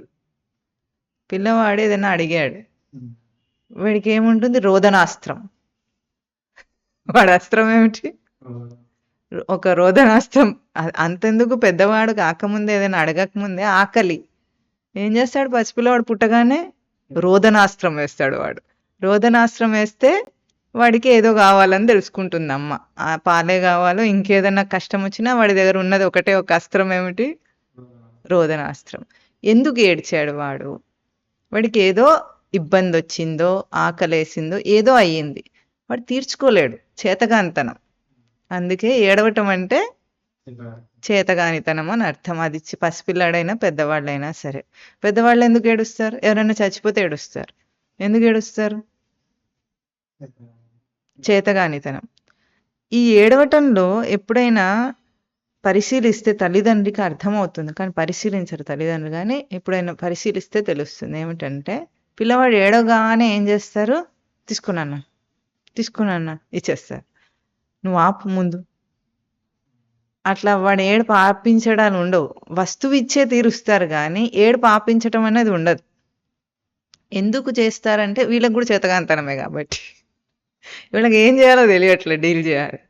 వాడు ఏడుస్తున్నాడంటే ముందు వస్తువు ఇవ్వకూడదు, వాడిని దగ్గరికి తీసుకోవాలి. మనిషికి ఏదైనా కావాలని ఎప్పుడు అడుగుతాడంటే ఒక లోటు ఉన్నప్పుడు అడుగుతాడు. ఎప్పుడైనా ఏడ్చేవాడిని దగ్గరికి తీసుకోండి, వెంటనే ఆపేస్తాడు వాడు. ఎవరైనా సరే, పెద్ద చిన్న ఏది లేదు. అందులో తల్లి చేయగలిగినంత మ్యాజిక్ ఎవరు చేయలేరు. ముందు వాడిని ఎత్తుకొని వాడిని ప్రేమగా ఆదరించి తర్వాత వాడికి ఏం కావాలో అడగాలి. ఇస్తే ఇవ్వచ్చు, లేకపోతే లేదు, తర్వాత సంగతి. మెటీరియల్ అది అక్కడ ప్రస్తావన అది కానే కాదు. ఏడ్చేవాడికి ఆదరణ కావాలి. వాడు విపరీతమైన లోటును అనుభవిస్తున్నాడు, ఆదరణ ముందు కావాలి, తర్వాత వస్తు రూపేణ ఇంకేదైనా కావాలి. వాడిని దగ్గరికి తీసుకొని ఆదరిస్తే పోతుంది అది. ఇప్పుడు ఆ ఏడుపు వాడు ఎందుకు ఏడ్చాడు? వాడికి ఉన్నది కోల్పోయినప్పుడు ఏడ్చాడు. ఏడిపించి మళ్ళీ ఆదరణను పొందింపజేస్తున్నా సృష్టి. ఆ లోటు వాడికి ఏం చేసింది? ఆదరణను పొందడానికి దగ్గరికి చేసింది. రుద్ర శబ్దం ఏం చేస్తుందంటే మనిషి ఈ ఇంద్రియాల ద్వారా బయటికి వెళ్ళిపోయి రావట్లేదు మరి లోపలికి. అప్పుడు వాడిని ఏడిపిస్తుంది. అప్పుడు వాడు ఆదరణ కోసం వాడి రూపాన్ని వాడు చేరుకుంటాడు నోరు మూసుకొని. ముందు అది ఎట్లా ఉంటుంది? బయట ఏది తీర్చుకున్న కోరిక తీరట్లేదు, ఏం జరగట్లేదు, అంత విసిగిపోతాడు. గుడికి వెళ్తాడు, గుడి గోపురానికి వెళ్తాడు, అక్కడ కూడా తీరట్లేదు. అంతా తెలుసుకున్న తర్వాత గురువు దగ్గరకు వస్తాడా రాడా? అంతే. కాకపోతే ఒక్కొక్కరు ఒక్కొక్క చోట చాలా రోజులు ఉంటుంటారు, అంతే. జన్మలు కూడా అవుతుంటాయి. విషయాల్లోనే జన్మలు జన్మలు తిరుగుతాడు. తర్వాత భక్తిలో జన్మలు జన్మలు తిరుగుతాడు. తర్వాత గురువు దగ్గరకు వస్తాడు. ఒకే జన్మలో జరిగేవాడు ఒకే జన్మలో జరుగుతాయి. అంటే ఏమైంది? మళ్ళీ ఆ ఏడిపించింది రుద్రుడు ఎందుకు ఏడిపించాడు? ఆదరణను పొందటానికి వెళ్ళటానికి అంతే. అప్పుడు బాగా ఏడ్చే పిల్లవాడు ఏం చేయకపోతే తర్వాత ఏం చేస్తాడు? అమ్మ పట్టించుకోకుండా పని చేసుకుంటుంది అనుకోండి, నోరు మూసుకొని అమ్మ దగ్గరికి వెళ్ళిపోతాడు. అంతే, కొంతసేపటికి ఓపిక నశించి వాడికి. కొంత రాక్షసి పిల్లలు ఉంటారు, కొంచెం ఎక్కువ ఏడుస్తుంటారు, రాక్షసాంశ ఎక్కువ ఉంటుంది వాడికి. తర్వాత కొంతమంది అయితే అని ఆపేసి వచ్చి ఊరుకుంటాం అంతే. ఎందుకన్నా వాడు చేయగలిగింది ఏం లేదు. ఇప్పుడు వాడికి మళ్ళీ కొంతసేపు అమ్మ పక్కన పడుకోబెట్టేసుకుంటుంది పాపం. అప్పుడు వాడు అది మర్చిపోతాడు. మర్చిపోయి అమ్మ ఆదరణలో హాయిగా ఉంటాడు. అంతే, రుద్రుడు అదే చేస్తాడు. నీ స్వరూప ఆదరణను పొందటానికి కోసమే ఇంతలో బయట వెలితిని చూపించి నిన్ను ఏడిపిస్తూనే ఉంటాడు. మనకు మేలు చేస్తున్నాడా, కీడు చేస్తున్నాడా? లేకపోతే మనం ఏమయ్యే వాళ్ళం అంటే అడవిలో తప్పిపోయిన పిల్లవాడిలాగా ఉండేది. విషయాల్లో తప్పిపోయేవాడు వాడు. విషయాల్లో తప్పిపోనివ్వకుండా ఆదరిస్తున్నాడు రుద్రుడు ఎప్పటికప్పుడు. అందుకే అలసట వస్తుంది ఇంద్రియాలకు. ఎవరి వల్ల వచ్చింది? రుద్రుని వల్ల. వచ్చి ఇంకా చాలే అని చూసి సినిమాని కట్టేస్తాడు. ఫోన్ చూసి ఏ మధ్యరాత్రో ఎప్పుడో అప్పుడైనా కనీసం తెల్లవారుజామున దాకా కట్టేస్తాడో లేదా? అంతే.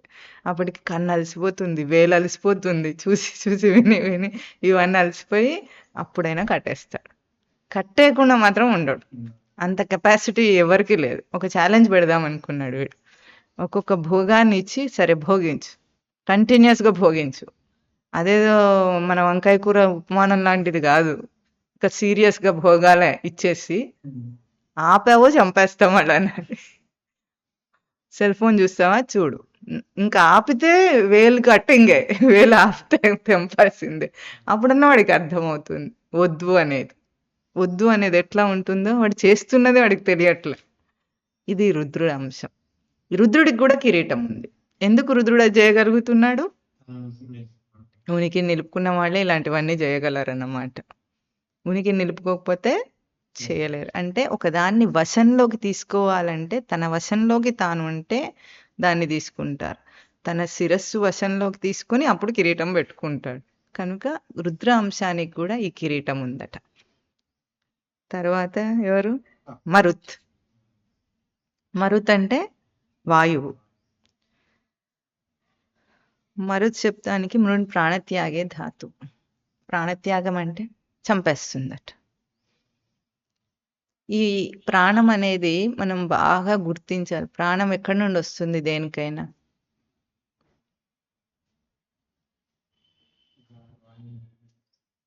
ప్రాణం అంటే అసలు ముందు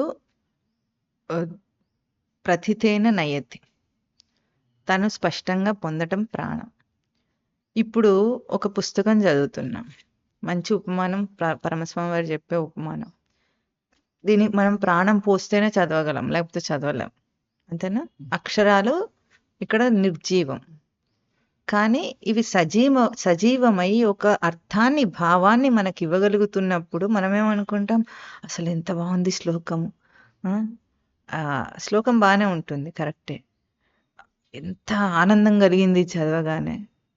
ఇప్పుడు దీంట్లోంచి ఈ అర్థాన్ని గ్రహించి మనకు ఆనందం కలుగుతుంది, కరెక్టే, కానీ దాన్ని సజీవం చేసింది ఎవరు అన్న అంశం ఎవరు చూడరు.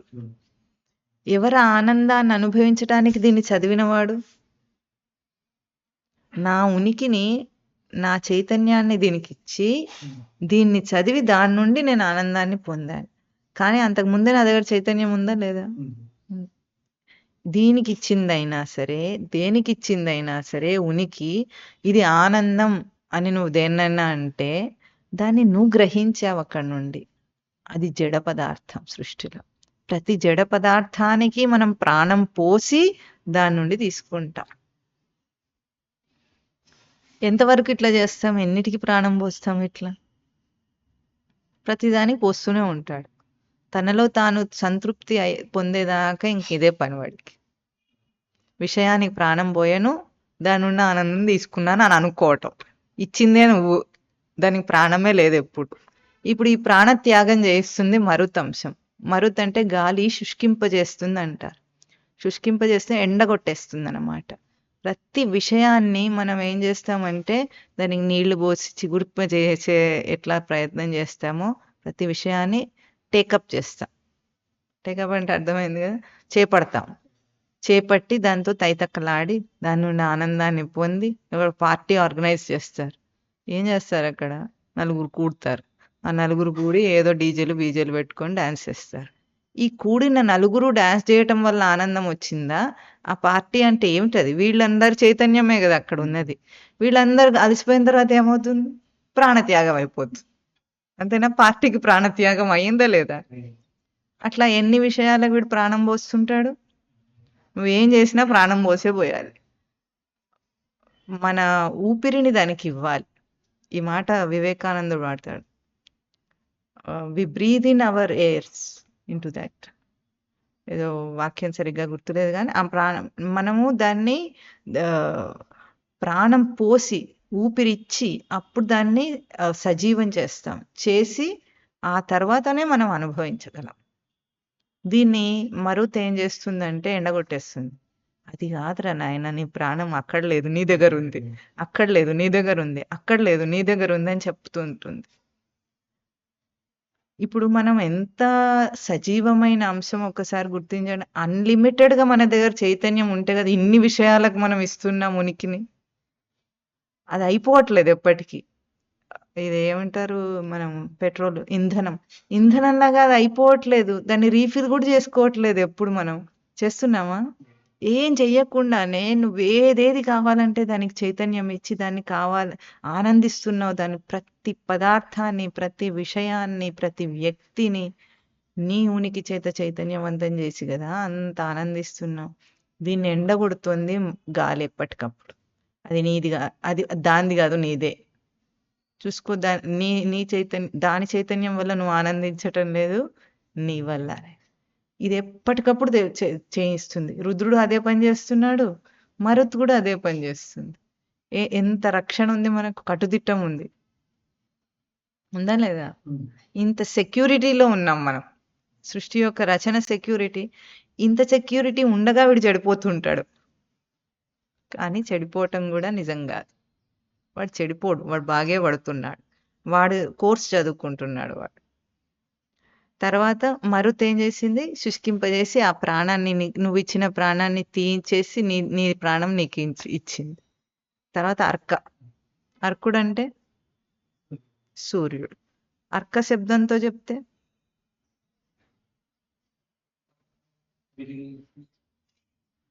అర్చ పూజాయాం ధాతు. పూజాయాం అంటే విలువను గుర్తించటం. సూర్యుడు ఎప్పుడు కూడా, సూర్యుడి పని ఒక్కటేమిటి? దేన్నైనా తేటతలం చేయటం, స్పష్టతనివ్వటం. వెలుగు అంటేనే స్పష్టతనిస్తుంది. వెలుగు దేని చేత స్పష్టతనిస్తుంది? ఉండుట మాత్రం చేతిస్తుంది. గొప్ప విశేషం. నిరంజన తత్వం. ఆకాశం, వెలుగు రెండు కూడా. వెలుగు ఉండటం మాత్రం చేతనే. అదే మనకు చూపించడం కోసం వెలగలేదు, అది దానికోసం అది వెలుగు ఉంది. ఆ వెలుగులో మనం దాన్ని స్పష్టతను తీసుకున్నాం అంటే ఒక విలువను గుర్తింపజేస్తుంది. చివరికి ఎంతగా తన సృష్టిని జగత్తును కల్పించుకొని దాంట్లో పారిపోయినప్పటికీ జీవుణ్ణి మళ్ళీ తన స్థానానికి చేర్చి తద్వారా మనకు చేయూతనిస్తుంది. ఇదే చేయూత. వీళ్ళందరు ఇచ్చేదే చేయూత. లేకపోతే మనం ఎట్లా ఇంత చెడిపోయే బుద్ధి పెట్టుకొని కూడా బాగుపడుతున్నాడే తప్ప జీవుడు ఎదుగుతున్నాడు, పతనం కానే కాడు. పతనం అవుతున్నట్లు మనకు కనిపించే జీవుడు కూడా ఎదుగుతున్నవాడే. ఎందుకంటే ఇప్పుడు లక్ష్మీ నరసింహ అవతారం తీసుకుంటే హిరణ్యకశిపుడు తన ప్రవర్తన చేత పతనం అవుతున్నట్టు మనకు కనిపిస్తుంది. ప్రహ్లాదుడు సాధన చేత ఎదుగుతున్నట్టు మనకు కనిపిస్తుంది. కానీ హిరణ్యకశిపుడు కూడా స్వామిని చేరుకున్నాడు, ప్రహ్లాదుడు కూడా స్వామిని చేరుకున్నాడు. ఇప్పుడు హిరణ్యకశిపుడు పతనమయ్యాడా, ఎదిగాడా? అయితే అన్వయ న్యాయం, వ్యతిరేక న్యాయం. అనుకూలంగా చక్కగా భక్తితో ఎదగచ్చు, అదే వ్యతిరేకించి కూడా ఎదుగుతున్నవాడేవాడు. అందుకే కదా మనం చెప్పుకుంటాం, ఇప్పుడు ప్రహ్లాదుడు ఎంత హరినామస్మరణ చేశాడో హిరణ్యకశిపుడు అంతకంటే ఎక్కువ చేశాడు అని అంటామా?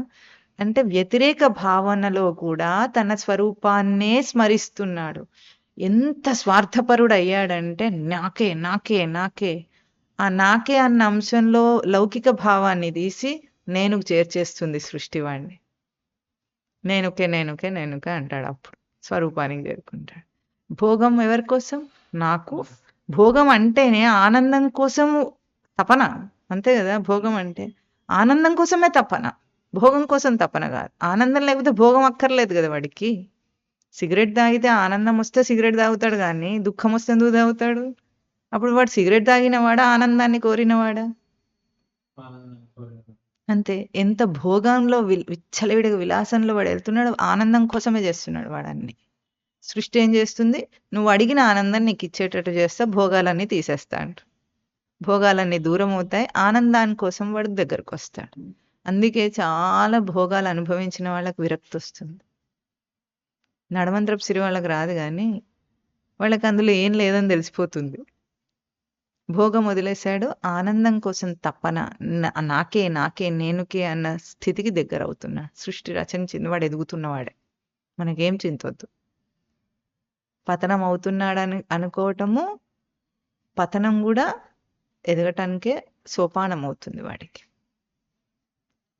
అందుకే అది ఒక ఎగ్జిబిషన్లో పూర్వకాలంలో ఒక రబ్బర్ బంతికి ఒక రబ్బర్ గట్టు ఉండే చూస్తారు, ఇట్లా ఇట్లా ఆడుకుంటారు పిల్లలు. ఎంత గట్టిగా విసిరినా అంత గట్టిగా వచ్చి మళ్ళీ మన చేతులకు వస్తుంది అది, అంతేనా? అది ఎట్లా ఉందో అంతే జీవుడు కూడా, గట్టిగా విసిరినా మళ్ళీ మన చేతికి వచ్చి కూర్చుంటాడు.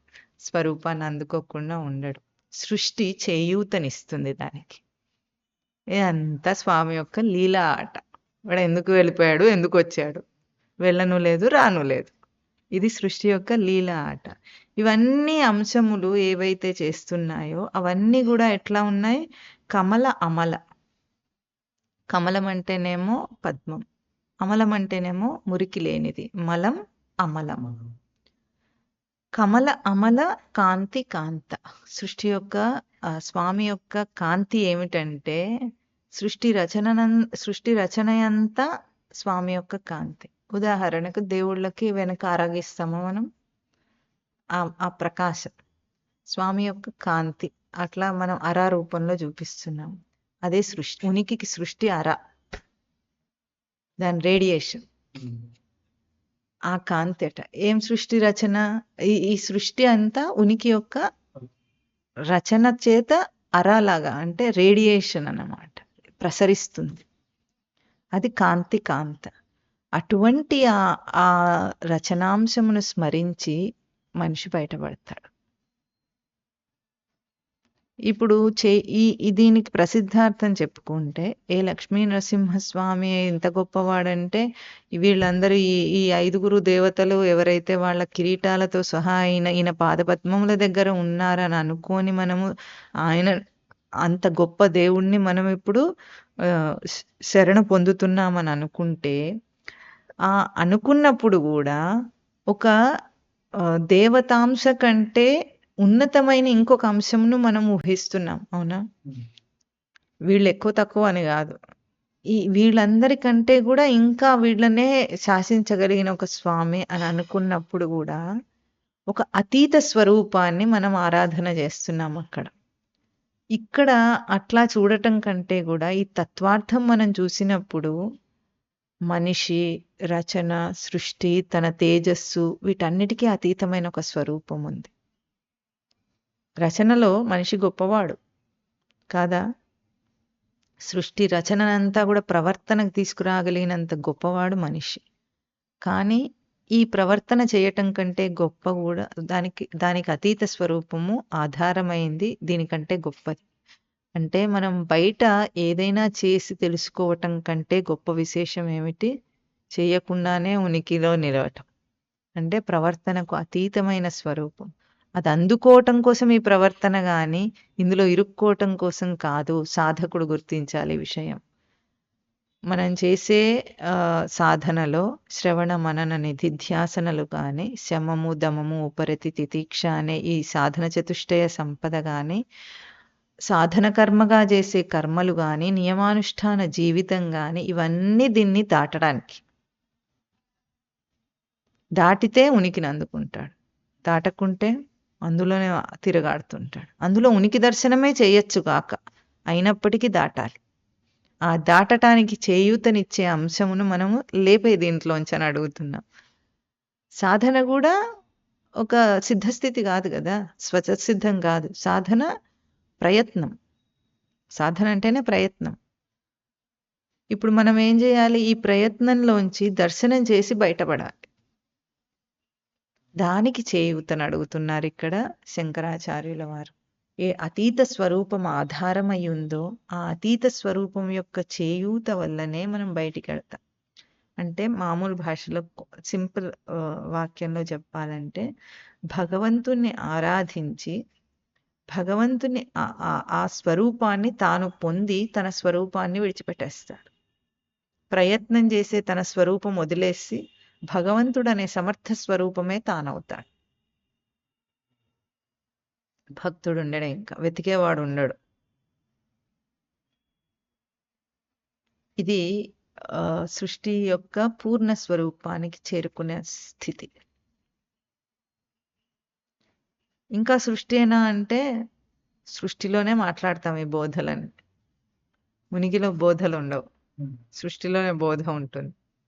కనుక సృష్టి యొక్క పూర్ణ స్వరూపాన్ని అందుకునే చేయూతనివ్వగలిగింది ఆ పూర్ణ స్వరూపమే.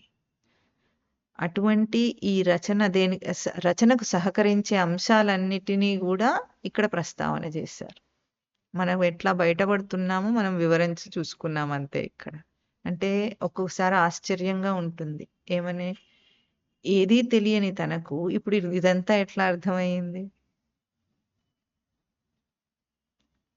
చూస్తే జీవితంలోనేమో రకరకాల సంఘటనల వల్ల ఇక్కడ దాకా వచ్చి ఇదంతా అయిందని అర్థమవుతుంది. కానీ ఆ సంఘటనలు జరగటానికి ఎవరి సహకారం ఉంటే ఆ డిజైన్ జరిగిందట్లా? జీవితాన్ని రచించేది ఎవరు?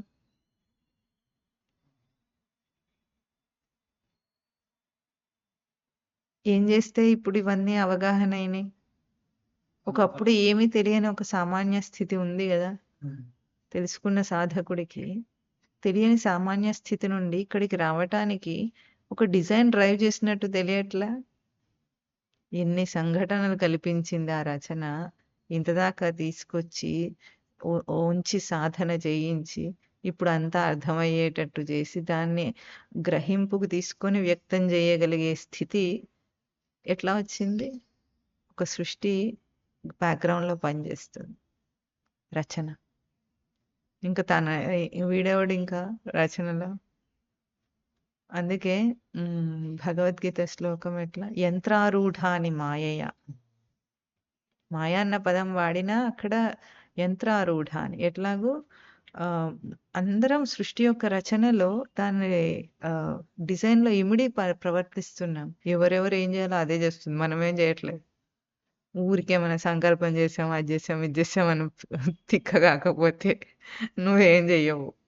సృష్టి రచన చేస్తూ ఉంటుంది. అది ఆ చేయూతను అందుకోవటమే, ఆ చేయూత ద్వారా ఆ స్థితిని అందుకోవటమే ఈ స్తోత్రం యొక్క విశిష్టత. ఇక్కడ తర్వాత ఏమంటున్నారు? ఈ సమాసపదం అయిపోయింది. ఇప్పుడు ఇంకొకటి ఏమిటట, లక్ష్మీ లసత్కుచ సరోరుహ రాజహంస. రెండవ సమాస పదం ఏమిటి? దీనికి అశ్లీలమైన అర్థం చేసుకోవటము, వాడిని ఏమనాలి? అల్పబుద్ధయ అనాలి. భగవద్గీత వాడిన పదమే వాడుకొని అశ్లీలమైన అర్థమే గనక వాడికి స్ఫురిస్తే అది అల్పబుద్ధి. అల్పబుద్ధి అంటే బుద్ధిని కృషింపజేసుకున్న బుద్ధి, వికసించిన బుద్ధి కాదది. కృషింపజేసుకున్న దాన్ని అల్పం అంటాం. అల్పం ఎప్పుడవుతుంది? సంకుచిత భావాలను అల్పభావాలు అంటారు. వికాసము సంకుచితం. సంకుచిత బుద్ధికి అంతే తోస్తుంది, అంతకంటే ఎక్కువ అర్థం తోచదు. కనుక ఇక్కడ అట్లా కాకుండా దాన్ని బుద్ధి యొక్క వికాసంతో అర్థం చేసుకోవాలి. ముందు ఇందులో ఈ సమాస పదంలో ఇక్కడ చివరికి రాజహంస అనే ఒక దీన్ని ఏమంటారు, సంబోధన, రాజహంస అని సంబోధన చేస్తున్నారు. ఆ రాజహంసకు వెనుక 4 పదాలు ఏవేనో లక్ష్మి, లసత్, కుచ, సరోరుహ. ఇవి 4 పదాలు కూడా రాజహంస అన్న పదానికి ఎక్కడ ఆ రాజహంస విహరిస్తుందో దాని విశేషణ స్థానాలు చూపిస్తుంది. ఇప్పుడు లక్ష్మీ నరసింహస్వామిని రాజహంసతో పోల్చి సంబోధన చేశారు అక్కడ.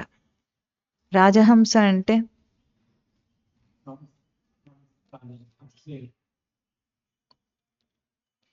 హంస లక్షణమే అది ఎటువంటిది? అలజడి కలిగించకుండా నీటిలో ప్రయాణిస్తుంది. మొదటి విశేషణం. హంసకి 2 విశేషణాలు ఏమిటి? అలజడి కలిగించకుండా, కదలిక తెలియకుండా నీటిలో ప్రయాణిస్తుంది హంస. రెండవది దాని విశేషణం ఏమిటి? సాంద్రత ఎరిగిందన్నమాట. పాల సాంద్రత, నీటి సాంద్రత ఎరిగింది కాబట్టి పాలను గ్రహించి నీటిని వదిలేస్తుంది. అంతే. ఈ 2 విశేషణాలు ఇంకా దాన్ని రాజహంస అంటున్నారు దాన్ని. ఆ 2 విశేషణాలతో ప్రకాశిస్తున్నది. హంస శబ్దానికి మనం భావంతో అర్థం చేసుకోవచ్చు. మళ్ళీ దాన్ని ధాతువే తీసుకోవాలని లేకపోయినప్పటికీ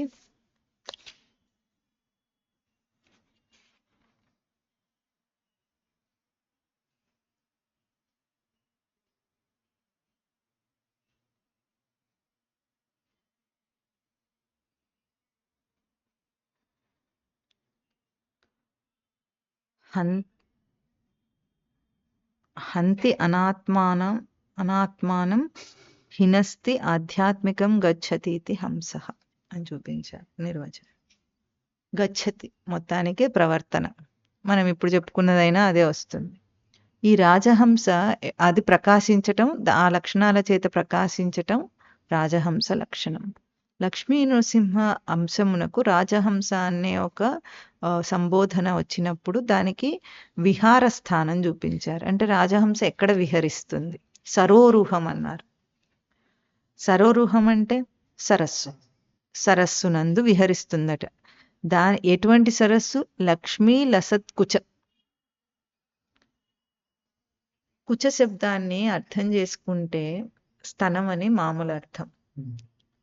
స్తనము ఎంత గొప్ప విశేషం అంటే సృష్టిలో స్తనమునందు పాలు చేపుట మనకు కనిపిస్తుంది. పాలు ఎట్లా చేపుతాయి అంటే సృష్టిలో ఆవుకైనా గేదెకైనా కూడా మనం అంటే పిండుకొని తాగేస్తాం కానీ పాలు చేపటం అనే అంశము జీవ అంశమునకు సపోర్టింగ్ సప్లిమెంటరీ అంశం. ఇప్పుడు తల్లికి చూస్తే మనిషికి స్తనమునందు పాలు చేపుతాయి. ఎందుకు చేపుతాయి అవి? పుట్టబోయే బిడ్డకు సృష్టి రచన ముందే చేస్తుందన్నమాట. పాలు చేపి వాడికి పుష్టిని అందించడానికి ఒక ఏర్పాటు ముందే చేసి పెట్టింది. వాడు బ్రతకటానికి కావలసిన ఏర్పాటును అంటే తల్లి బిడ్డ గర్భంలో ప్రవేశించి గర్భధారణ అయిన వెంటనే స్తనంలో మార్పు వచ్చేస్తుంది. హార్మోన్స్ అంటారు ఈ కాలంలో.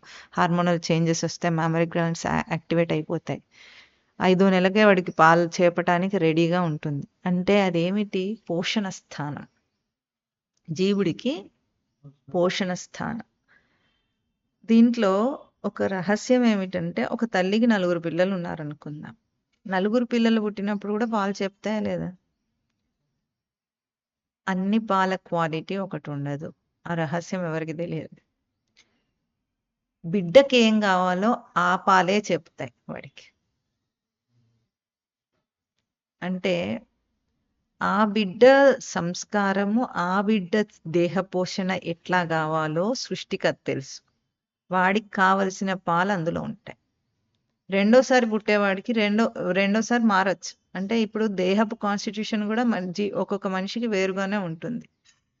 ఎవరికి ఏం కావాలో దానికి ఇస్తుందన్నమాట. ఆ కుచము ఆ స్తనమునందు చేపే పాలు వాడి సంస్కారమునకు, వాడి దేహానికి, ఇమ్యూనిటీ కానీ దేనికైనా ఎట్లా నిర్మాణం జరగాలో దానికి తగిన పాలు చెప్తాయి. తల్లి పాలు కావవి శిశు పాలు. తల్లి పాలు అయితే అందరికి కామన్, అందరికి సహజంగా అందరి పిల్లలకు ఒక్కటే పాలు. కానీ ఇక్కడ వచ్చే పాలు ఏం పాలు? శిశువు పాలు. అందుకే ఈ కాలంలో కొంతమంది వాదన ఏమిటంటే ఆవు పాలు తాగొద్దు, ఆ పాలు తాగొద్దు అనేటప్పుడు ఆ శిశువుకి కావాల్సిన నిర్మాణానికి వస్తున్నాయి గానీ మనం తాగడానికి కాదని ఒక సిద్ధాంతం చెప్తున్నారు. అదంతా మనం అందులోకి దూరకుండా ఇక్కడ జరిగే విశేషం మనం గుర్తించాలి. ఏ పశుపక్షులకైనా సరే, మనిషికైనా సరే చేపిన పాలు తల్లి పాలు కావవి. యాజ్ పర్ డిజైన్ వాడు ఏ శిశువు డిఎన్ఏ అంటామో మనం దేని ద్వారా వస్తుందో ఆ డిఎన్ఏకి మ్యాచింగ్ పాలు వస్తాయి. మన భాషలో చెప్పాలంటే ఆ జీవుడికి ఏ సంస్కారం కావాలో ఆ సంస్కారమైన పాలు వస్తాయి. తల్లి యొక్క పాత్ర అక్కడ నిమిత్త మాత్రం, అదొక ఆపరేటస్ మాత్రమే, ఒక పరికరం మాత్రమే. తల్లి పాత్ర ఏం లేదు అక్కడ. సృష్టి వాడికి కావాల్సింది రచించింది అక్కడ. అందుకే సంస్కారహీనమైన పాలు ఉంటాయనటం అబద్ధం. వాడికి ఏం కావాలో ఆ తల్లి ద్వారా వచ్చింది. గర్భాన్ని ఎట్లాగైతే ఒక క్షేత్రాన్ని లీజుకి ఇచ్చినట్టు ఇచ్చింది తాను. సంస్కారాన్ని తాను అందించగలదు భావపరంగా, కానీ స్తనం కూడా వాడి సంస్కారానికి తగిందే వచ్చింది. ఇప్పుడు సంస్కారవంతమైన పాలు ఎప్పుడు వస్తాయి? ఆ జీవుడు సంస్కారం ఉన్నతమైతే ఈ తల్లి సంస్కారాన్ని అందించే శక్తి ఉన్న తల్లినే ఎంచుకుంటాడు వాడు, ఆ గర్భాన్నే ఎంచుకుంటాడు వాడు. కనుక చేపిన పాలేమిటి? జీవుడి పోషణ. భౌతిక పోషణ కాకుండా అభౌతికంగా సంస్కార పోషణ ఉంటుంది. ఇప్పుడు ఇక్కడ లక్ష్మీ లసత్ కుచ అనే ఒక పదము అద్భుతమైన పదం. అది ఎక్కడ విహరిస్తుందట? ఈ రాజహంస, లక్ష్మీ నృసింహ అనే రాజహంస ఎక్కడ విహరిస్తుందట? లక్ష్మీ కుచ లసత్కుచ సరోరుహమునందు విహరిస్తుందట. అంటే లక్ష్మి అన్న అంశం ఎట్లా వచ్చింది సృష్టిలో? అధిష్టాన స్వరూపమైన నృసింహ అంశానికి లక్ష్మీ అంశము దానికంటే వేరు కాని అంశం, దాన్ని ప్రవర్తింపజేసే శక్తి. మామూలుగా శివుడు శక్తి అంటే కూడా ఏం చెప్తారు? శివుడు ఉనికి స్వరూపం, శక్తి సృష్టి స్వరూపం. శివుడు ప్రవర్తించాలంటే శక్తి ఉండొద్దు. అందుకే శక్తి లేకుండా శివుడు లేడంటే శివుడు అధిష్టానం. ఆమె శక్తి లేకుండా శివుడు ఉంటాడు, శివుడు లేకుండా శక్తి ఉండదు. అంతే. రివర్స్లో చెప్పుకుంటారు కావలసిన వాళ్ళు. మొత్తానికి ప్రవర్తన రావాలంటే అధిష్టాన స్వరూపం ఉండి అది ప్రవర్తనకు రావాలి. సృష్టి ప్రవర్తన స్వరూపం, దానికి అధిష్టాన స్వరూపం ఉనికి. ఇప్పుడు ఇక్కడ నృసింహ అనే అంశం కూడా అధిష్టాన స్వరూపం, దానికి లక్ష్మీ నృసింహ. లక్ష్మి అనేది ప్రవర్తన రూపం అక్కడ, అది దర్శన రూపంలో ఉంది. స్మృతిలో దర్శనం చేస్తామన్నాం మనం. స్మృతికి దర్శనమా, జీవుడికి దర్శనమా? అది తాను ఒకటైపోయిన తర్వాత దర్శనం ఉండదు. ఇంకా తాను అదే అయిపోతే దర్శనం చేస్తున్నంతసేపు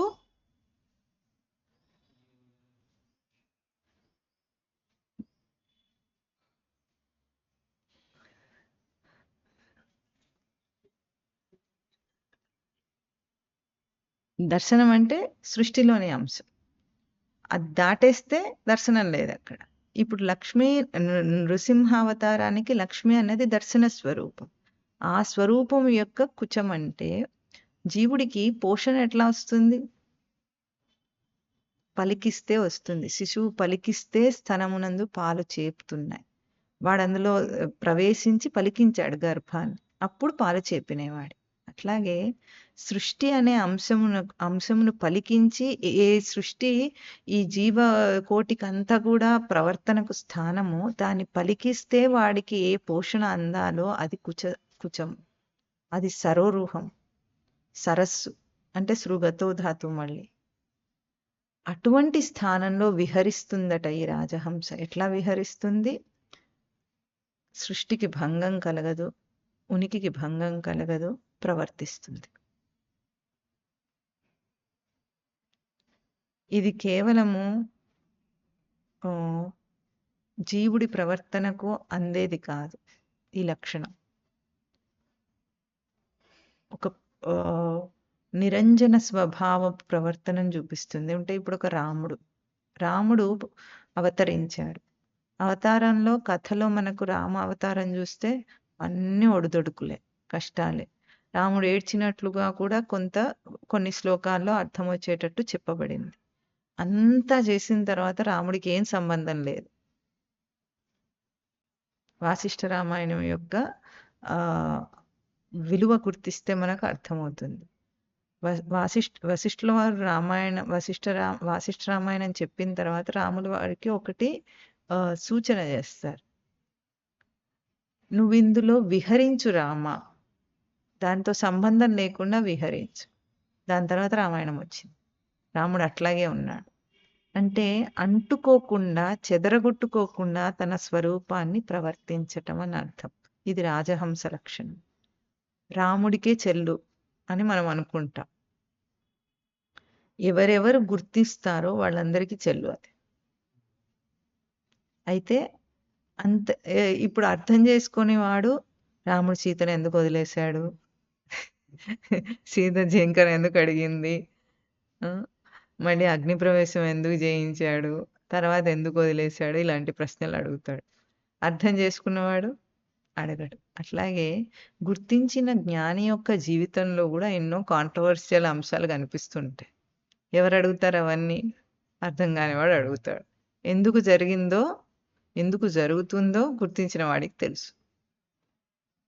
ఆ ప్రవర్తనలో కూడా సృష్టికి అవసరమైన ప్రవర్తననే ఒక జ్ఞాని చేస్తుంటాడు. తెలుసుకున్న తర్వాత ఆ జీవుడికి ఏం పని ఇంకా అందులో ఉండాల్సిన అవసరం లేదు. అందుకని ఆత్మాహుతి చేసుకోడు. జ్ఞాని చేసుకుంటాడా? చేసుకోడు. ఎట్లా ఉంటుంది? తన జీవితాన్ని సృష్టికి వదిలేస్తాడు. సృష్టి ఆడించుకుంటుంది. తనకేం సంబంధం? ఏమీ లేదు. అది రాజహంస. అది ఎట్లా ఉంటుంది? లక్ష్మీ లసత్కుచ అనే ఒక సృష్టి అంశం, సృష్టికి పోషణ అంశం. పోషణ ఇవ్వద్దు. ఏదైనా సరే సృష్టిలో ప్రకృతి చాలా అందంగా ఉంటుంది. దాని డిజైన్ చూస్తే మనకు. మొన్న మొవ్వలో గోంగూర చెట్టు ఒకటి పెరిగింది. పెరిగిన తర్వాత చెప్పాను ఈ విషయము, చెప్పలేదా? ఆ గోంగూర దానికి పూలు వచ్చినాయి. బాగా పెద్దగా పెరిగిపోయింది. ఆకులని కోసిన తర్వాత పూలు వచ్చినాయి దానికి. ఎంత అందంగా ఉందంటే ఆ పువ్వు, వీడెప్పుడు అటువంటివి చూడలేదు. అంత అందంగా ఉంది. తర్వాత మనం ఏం కోయం కదా. కొన్నాళ్ళ తర్వాత ఆ చెట్టు వస్తుంటే దగ్గరికి వెళ్ళి చూస్తే దానికి కాయలు వచ్చినాయి. ఆ కాయల లోపల విత్తనాలు ఉన్నాయి. వీడికి ఇవన్నీ చాలా కొత్త. మరి ఆ ఊర్లలో ఎప్పుడు ఉండకపోతే అట్లాగే ఉంటుంది. అయితే సరే అది ఎండిపోతుంది కదా, పక్కన ఆ విత్తనాలు తీసివేద్దామని అనుకున్నాడు. అది ముట్టుకోగానే అది ఏం కనిపించట్లేదు. ముళ్ళు ఉన్నట్టు లేదు, ఏం లేదు. ఆ కాయ మామూలుగానే ఉంది. ముట్టుకోగానే ఎంత ముళ్ళు గుచ్చుకున్నాయంటే అసలు ఎంత ప్రొటెక్టివ్ లేయర్ ఉంది దీనికి అని ఎంత ఆశ్చర్యపోయాడు వీడు.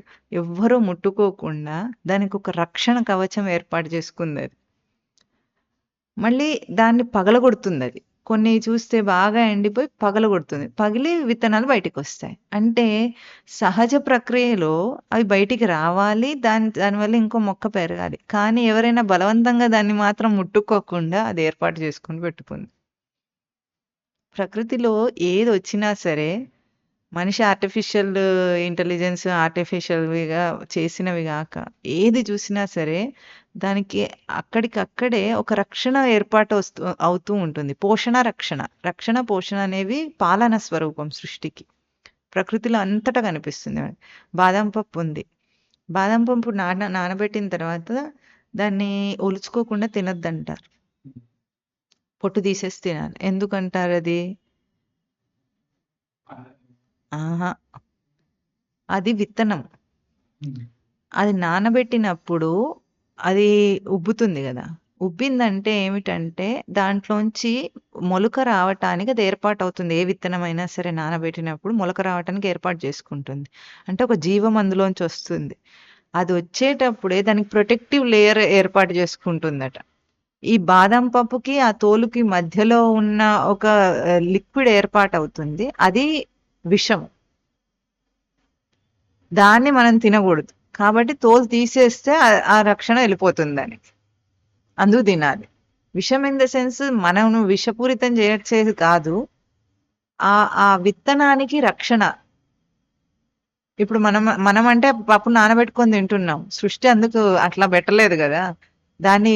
దాంట్లోంచి మొక్క రావటానికి, జీవం రావటానికి ఏర్పాటు అవుతుంది. జీవం వచ్చేటప్పుడు దానికి రక్షణ కవచం ఏర్పాటు అవుతుంది. పోషణ, రక్షణ అనేది ప్రకృతిలో సహజ సిద్ధంగా జరుగుతుంటాయి. పోషణకి ఏం కావాలి, రక్షణకి ఏం కావాలి. ఈ రక్షణ పోషణ అంశమే సృష్టికి లక్ష్మీ లసత్కుచ సరోరుహం. మరి స్వామి ప్రవర్తించడానికి రావాలంటే ప్రవర్తనకు రక్షణ పోషణ రెండు ఉండొద్దు సహకరించేటట్టు. అధిష్టాన స్వరూపం ప్రవర్తనకు వస్తూ ఉంటే దానికి రక్షణ పోషణ ఉంటుంది. అది లక్ష్మీ కుచం. దాన్నందు విహరిస్తాడు లక్ష్మీ నరసింహస్వామి. అంతేగాని అమ్మవారి స్థనాలయందు విహరిస్తాడన్న దరిద్రపు అర్థము చెప్పుకోకూడదు ఎప్పుడు కూడా. భౌతికంగా తీసుకుంటే అట్లా ఉంటాడా స్వామి? ఎప్పుడైనా భౌతిక రూపం అట్లా ప్రవర్తిస్తుందా? స్వామి యొక్క ప్రవర్తనకు రక్షణ పోషణ అంశంగా లక్ష్మీ లసత్కుచ సరోరుహ రాజహంస అంటుకోకుండా ప్రవర్తిస్తుంది. అంత నిరంజనమైంది స్వామి యొక్క స్వరూపం. అటువంటి లక్షణాన్ని ఇప్పుడు మనం చేయూతని అడుగుతున్నాం. ఎట్లా అడుగుతున్నాము? కర్మ చేస్తే కర్మ బంధంలో ఇరుక్కోవటానికి కాదు, కర్మబంధం ప్రహాస్యసి, దాని నుండి బయటపడటానికి. అటువంటి స్వామిని చేయూతని అడుగుతున్నాం. అది మన లోపల కూడా ఉంది. నిరంజనంగా ప్రవర్తించగలగటము, ఈ భౌతిక దేహానికి భౌతిక రచనకు అతీతంగా ప్రవర్తించగలగటము, ఇవన్నీ ఈ రోజు చెప్పిన అన్ని అంశాలు, కిరీట అంశం కానీ ఈ కుచ అంశం కానీ, ఇవన్నీ కూడా అంత స్పష్టమైన అర్థాన్ని ఇస్తున్నాయి. ఇది అద్వైత పరంగా అర్థం చేసుకుంటే మీరు అట్లాగే అర్థం చేసుకుంటారంటే నీ ఇష్టం, నువ్వు ఎట్లా అన్నా అర్థం చేసుకో, దాంట్లో ఉంది అర్థం. అంటే మనిషి తన పట్టు ఎట్లా ఉంటే వస్తువుని అట్లా పట్టుకుంటాడు, తన చూపు ఎట్లాగుంటే వస్తువుని అట్లా చూస్తాడు. తనతో పోల్చే గ్రహింపు కానీ వేరే దాంతో కాదు. ఏ గ్రంథాన్నైనా పదాన్నైనా పట్టుకుంటే ద్వైత మతం వాడు ద్వైతంగానే గ్రహిస్తాడు దాన్ని, అద్వైత దృష్టి ఉన్నవాడు అద్వైతంగానే గ్రహిస్తాడు. అక్కడ ఏమున్నది అన్న దాంతో సృష్టిలో సంబంధం లేదు, నువ్వెట్లా గ్రహిస్తావు అనే సంబంధం. అందుకే భగవద్గీతకే కావాలంటే ఎట్లా పడితే అట్లా చెప్పుకోగలరు మహానుభావులు. అక్కడ ఉన్న పదాలు అవే, శ్లోకాలు అవే, అంతే. మరి ఇక్కడైనా అంతే. వీటికి ఇట్లా తిప్పి తిప్పి చెప్పక్కర్లేదంటే తిప్పి తిప్పి చెప్పటం కాదు, నీ గ్రహింపుకు స్పష్టత దేని వల్ల వస్తుంది చెప్పు. ప్రసిద్ధార్థం చెప్తా, నీకేమొరిగింది? లక్ష్మీ నరసింహస్వామిని, లక్ష్మీదేవిని అట్లా వర్ణిస్తే శృంగార ప్రధానంగా నీకేమొరిగింది? దాంతో నువ్వేం ఆనందిస్తావు? తల్లిదండ్రి యొక్క కేళీ కలాపాలను ఎవడైనా ఆనందిస్తాడా? అది పవిత్రం అనుకుంటాడా? అట్లా అనుకొని దండం పెట్టేస్తే నాది అయిపోయింది పని అనుకోవచ్చా? అది ఎంత తప్పు! ఎంత సృష్టి రహస్యాన్ని చూపిస్తుంది అది. నీ ప్రవర్తనకు రక్షణ పోషణ బాధ్యతను చూపిస్తుంది. అక్కడ నిరంజన స్వభావానికి బాధ్యతను చూపిస్తుంది రాజహంస లక్షణం. అవన్నీ వదిలేసి నేను ఇదే తీసుకుంటా, నాకు ఇది బాగుందంటే నీ కర్మ అనాలి, దాన్ని ఏమంటాం? కనుక తన లోపల దర్శనం చేసేవాడికి ఏదైనా తన యందే కనిపిస్తుంది. బయట చూస్తానంటే కన్ను బయటికి చూస్తున్నట్టే అనిపిస్తుంది. కన్ను బయట చూడటం లేదు, చూడదు కూడా, దాని రచన అట్లా లేదు. కన్ను ఎప్పుడు దర్శన స్వరూపమే కానీ దృశ్య స్వరూపం కాదు. కనుక ఎవరెవరి తత్వదృష్టి ఎట్లా ఉంటే అట్లా గ్రహించి తరింతురుగాక. మనం అంతకంటే చెప్పగలిగింది లేదు. చెప్పండి. బ్రహ్మేంద్ర రుద్ర మరుత్ అర్క కిరీట కోటి సంఘటితాంగ్రి కమలామల కాంతి కాంత.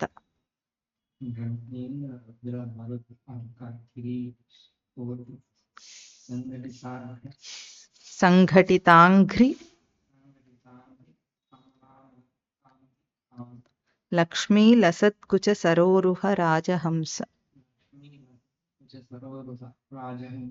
లక్ష్మీ నృసింహ మమ దేహి కరావలంబం.